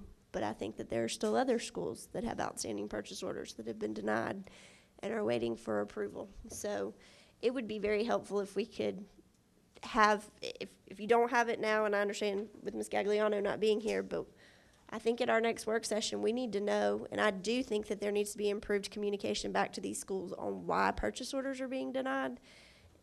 It's very frustrating because it's not matching up. Did you have something you wanted to specifically say on that, Dr. Woodard? Yes, thank you, Madam Chairman. I'd like to give you all kind of a demonstration so you can see what the approval process looks like. We're working on trying to bring this up so you can see it. First, let me kind of give some clarification to terms. Purchase orders don't get denied, okay? Requisitions get denied. Requisitions get approved or denied. An approved requisition creates a purchase order. A purchase order is a promise to pay. Once a school gets a promise to pay, it is quite possible to receive goods that you ordered, even though maybe the check has not been cut yet from the finance department. So a lot of schools have purchase orders that they've given to a vendor. They receive those goods, and then it's just a matter of the check getting there. The other scenario is that a school may submit a requisition, and then it gets denied. It never becomes a purchase order. So that requisition gets denied because the balance may not be there. And the school will say, we had the money there, or they thought they did, but it's not there. So there's some situations like that that occur. And again, you've tasked me to be fiscally smart, and so we don't want to approve negative account balances, and we have seen some of those. Now, whether that's an issue where there needs to be cleanup with finance or whatever, what I see when I go in to approve, if it's a negative balance, then for that requisition, sometimes we have to deny it.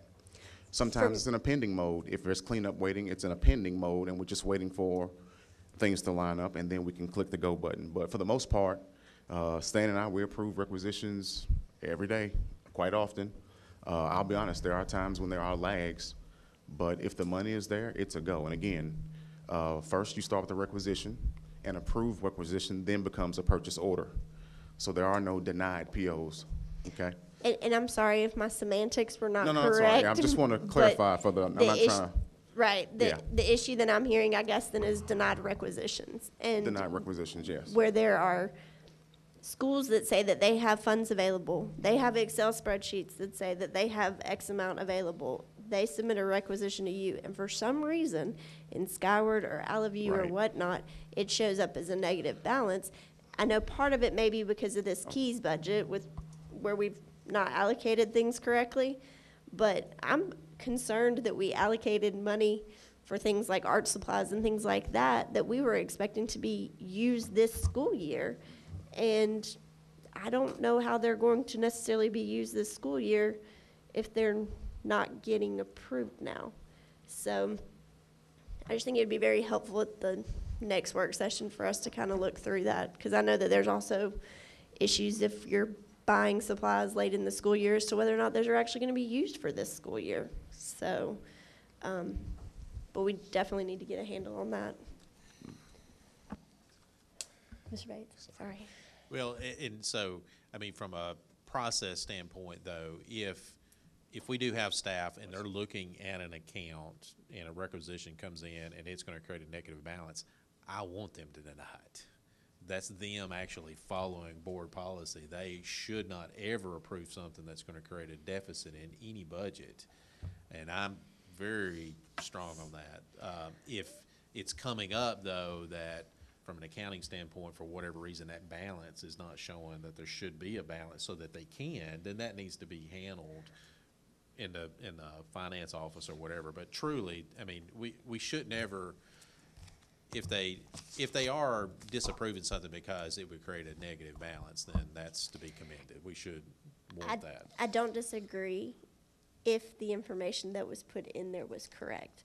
But basically what Ms. Gagliano is saying in here is the information was not correct when it was put in the budget. And she has told me that essentially everything was just put into one big budget, and then she's got to try to figure out where all of those things go. It's Right, a and mess. it may It's be- been a mess. right. And so, but This could be, though, this could be a good thing that it's actually, this is maybe an indication things are getting cleaned up. That it's not, that everybody's watching their, dotting their Ts and crossing their Ts and dotting their Is. But, it may have been in the past that a requisition was coming up and it was just some general thing. And so when they would look at it from a general standpoint, it's like, okay, we got the funding, let's move it on. And nobody was really kind of like saying, with a fine tooth comb, saying, no, that specific item has to come out of this particular line. Right. Or we're gonna have a problem later on where the whole general thing is going to have a problem. So they may be getting that, it may be some growing pains a little bit that they're getting that cleaned up. And so the process is working. We just need to maybe, and patience is not a virtue anymore of mine. But, I mean, it may be that this is an indication that things are getting better and cleaned up from an accounting standpoint. And once we get kind of that all sorted out, things will start running a lot smoother. But, so. I just want to make sure that things that need to go into the classrooms, things that need to go to the students, things that need to go to the teachers, they're going to them. I mean, I know we don't have any problems with travel and we don't have any problems with some other things, but for some reason we seem to have problems getting library books and art supplies. I don't understand that. Well, and you're preaching to the choir on that. I 100% agree with that. I do think we do, as a board, though, we do have to be careful about, hearing one specific case may not be interpretive of the whole. I think what Ms. Powers said, though, was that she had 3 different schools that were having that right, and issue. it does warrant investigation, but not every time, though. I mean, it is, not every time we hear 1 or 2 incidences is it necessarily an indication that there's some, I think this is what I think Mr. Moore was talking about earlier. We just have to be careful about anecdotes. May not always necessarily be the whole, but even an anecdote may be a canary in the tunnel. Okay? It may be an indication of a larger issue that it warrants us following up. Well, I think we as a board, though, we do owe it to ourselves as an institution and also to staff to reserve judgment. We may be getting a few anecdotes here and there, and it may make us, right where we go up to the yellow light, that, hey, let's look into that. Let's dig into it and see if there is a general issue here that needs to be addressed. But we may want to at least wait until we have that kind of review done before we necessarily jump to the conclusion that we're at the red light just yet. And I'm not saying we don't take these things very seriously. We should.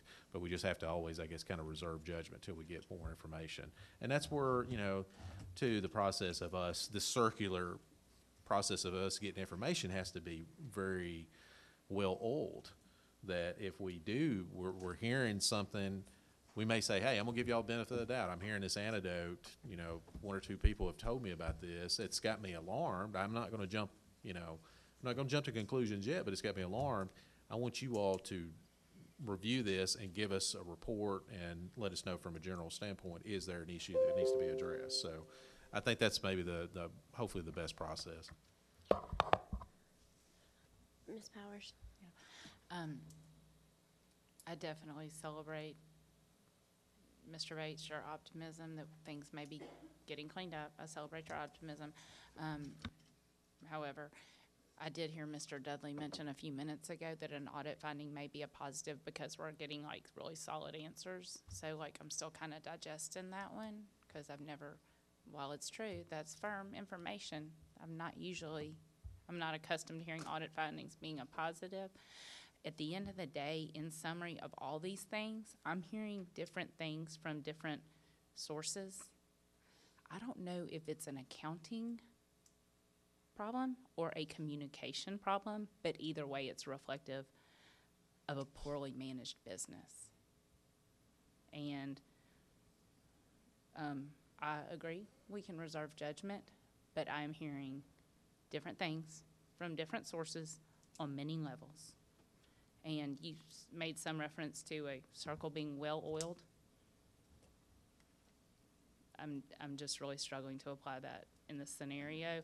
This is a business, and this is chaos. We have so many questions, and I'm hearing so many things from so many different sources, and there are so many half-truths told. All right, if we want to move through the finance portion, I think there's nothing to vote on with regards to the monthly financial report. We'll move on to Skyward Empower program.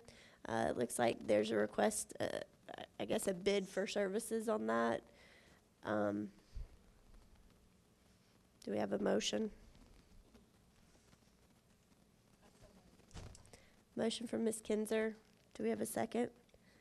Second from Mr. Bates. Do we have any discussion? Seeing none, I believe we're ready to vote.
That motion did pass.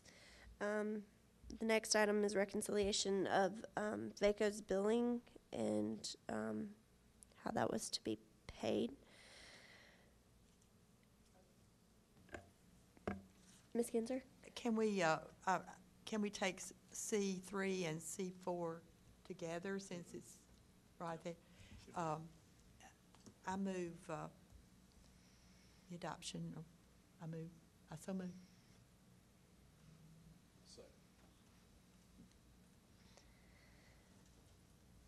We have a motion and a second to approve C3, C4, and C5. Do we have any discussion on that? And can I add C5? You did. C3, C4, C5, okay. Yes. Mr. Bates? I was just going to say, on the VACO invoices, you know, this is something that was concerning to me that we're talking about watching these budgets. If we set a budget, even when I disagree with a budget from a board standpoint, if the board sets a budget, it is a bright line that should not ever be passed by staff.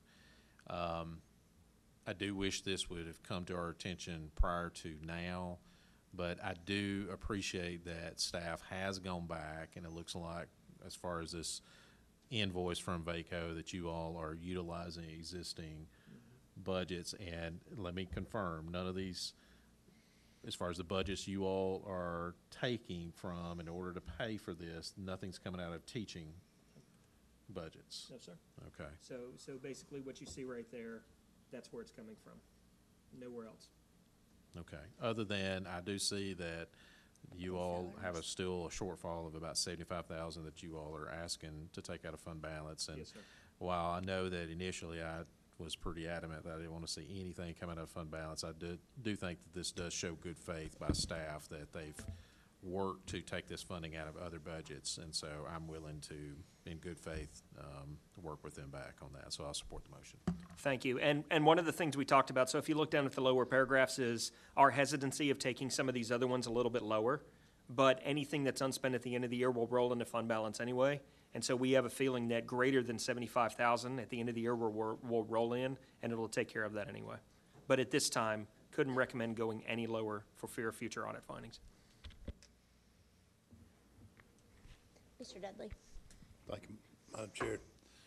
Are we done with the VACO employees?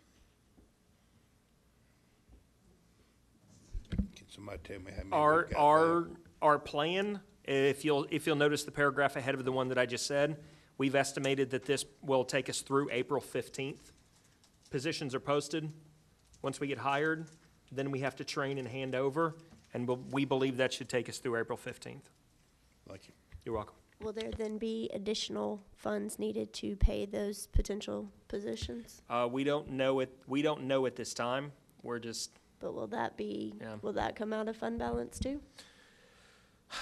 hopefully as we're closer to the end of the year, that gets us another month and a half. We can kind of see where we are with regards to current unspent GP funds.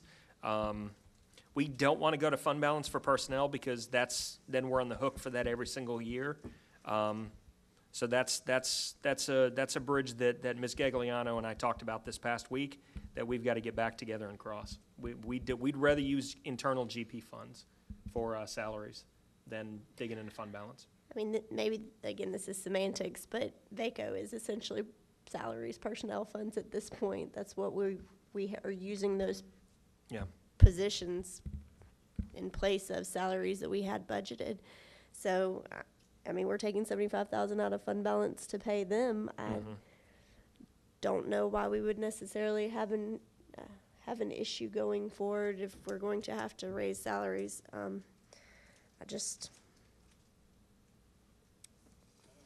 I don't know how we got here. But we have a motion, and we have a second. Motion by Ms. Kinzer, second by Mr. Bates.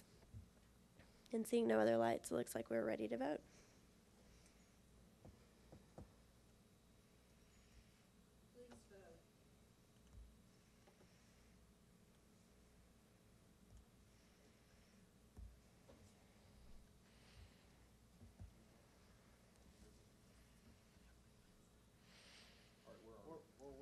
On finance. XC Finance.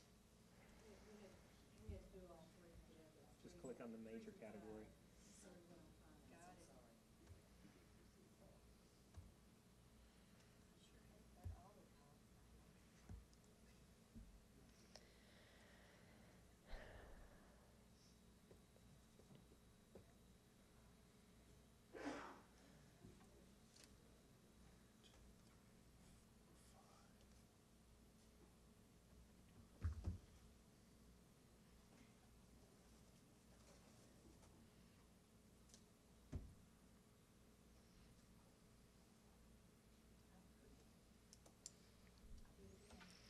How do you want us to vote? Just click the button? Okay.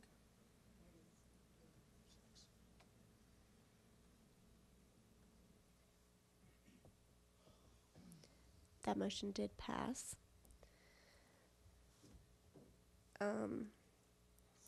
We have a whole list of FYIs. Unless there's any questions about any of those for staff, we'll proceed on to attorney-client meeting.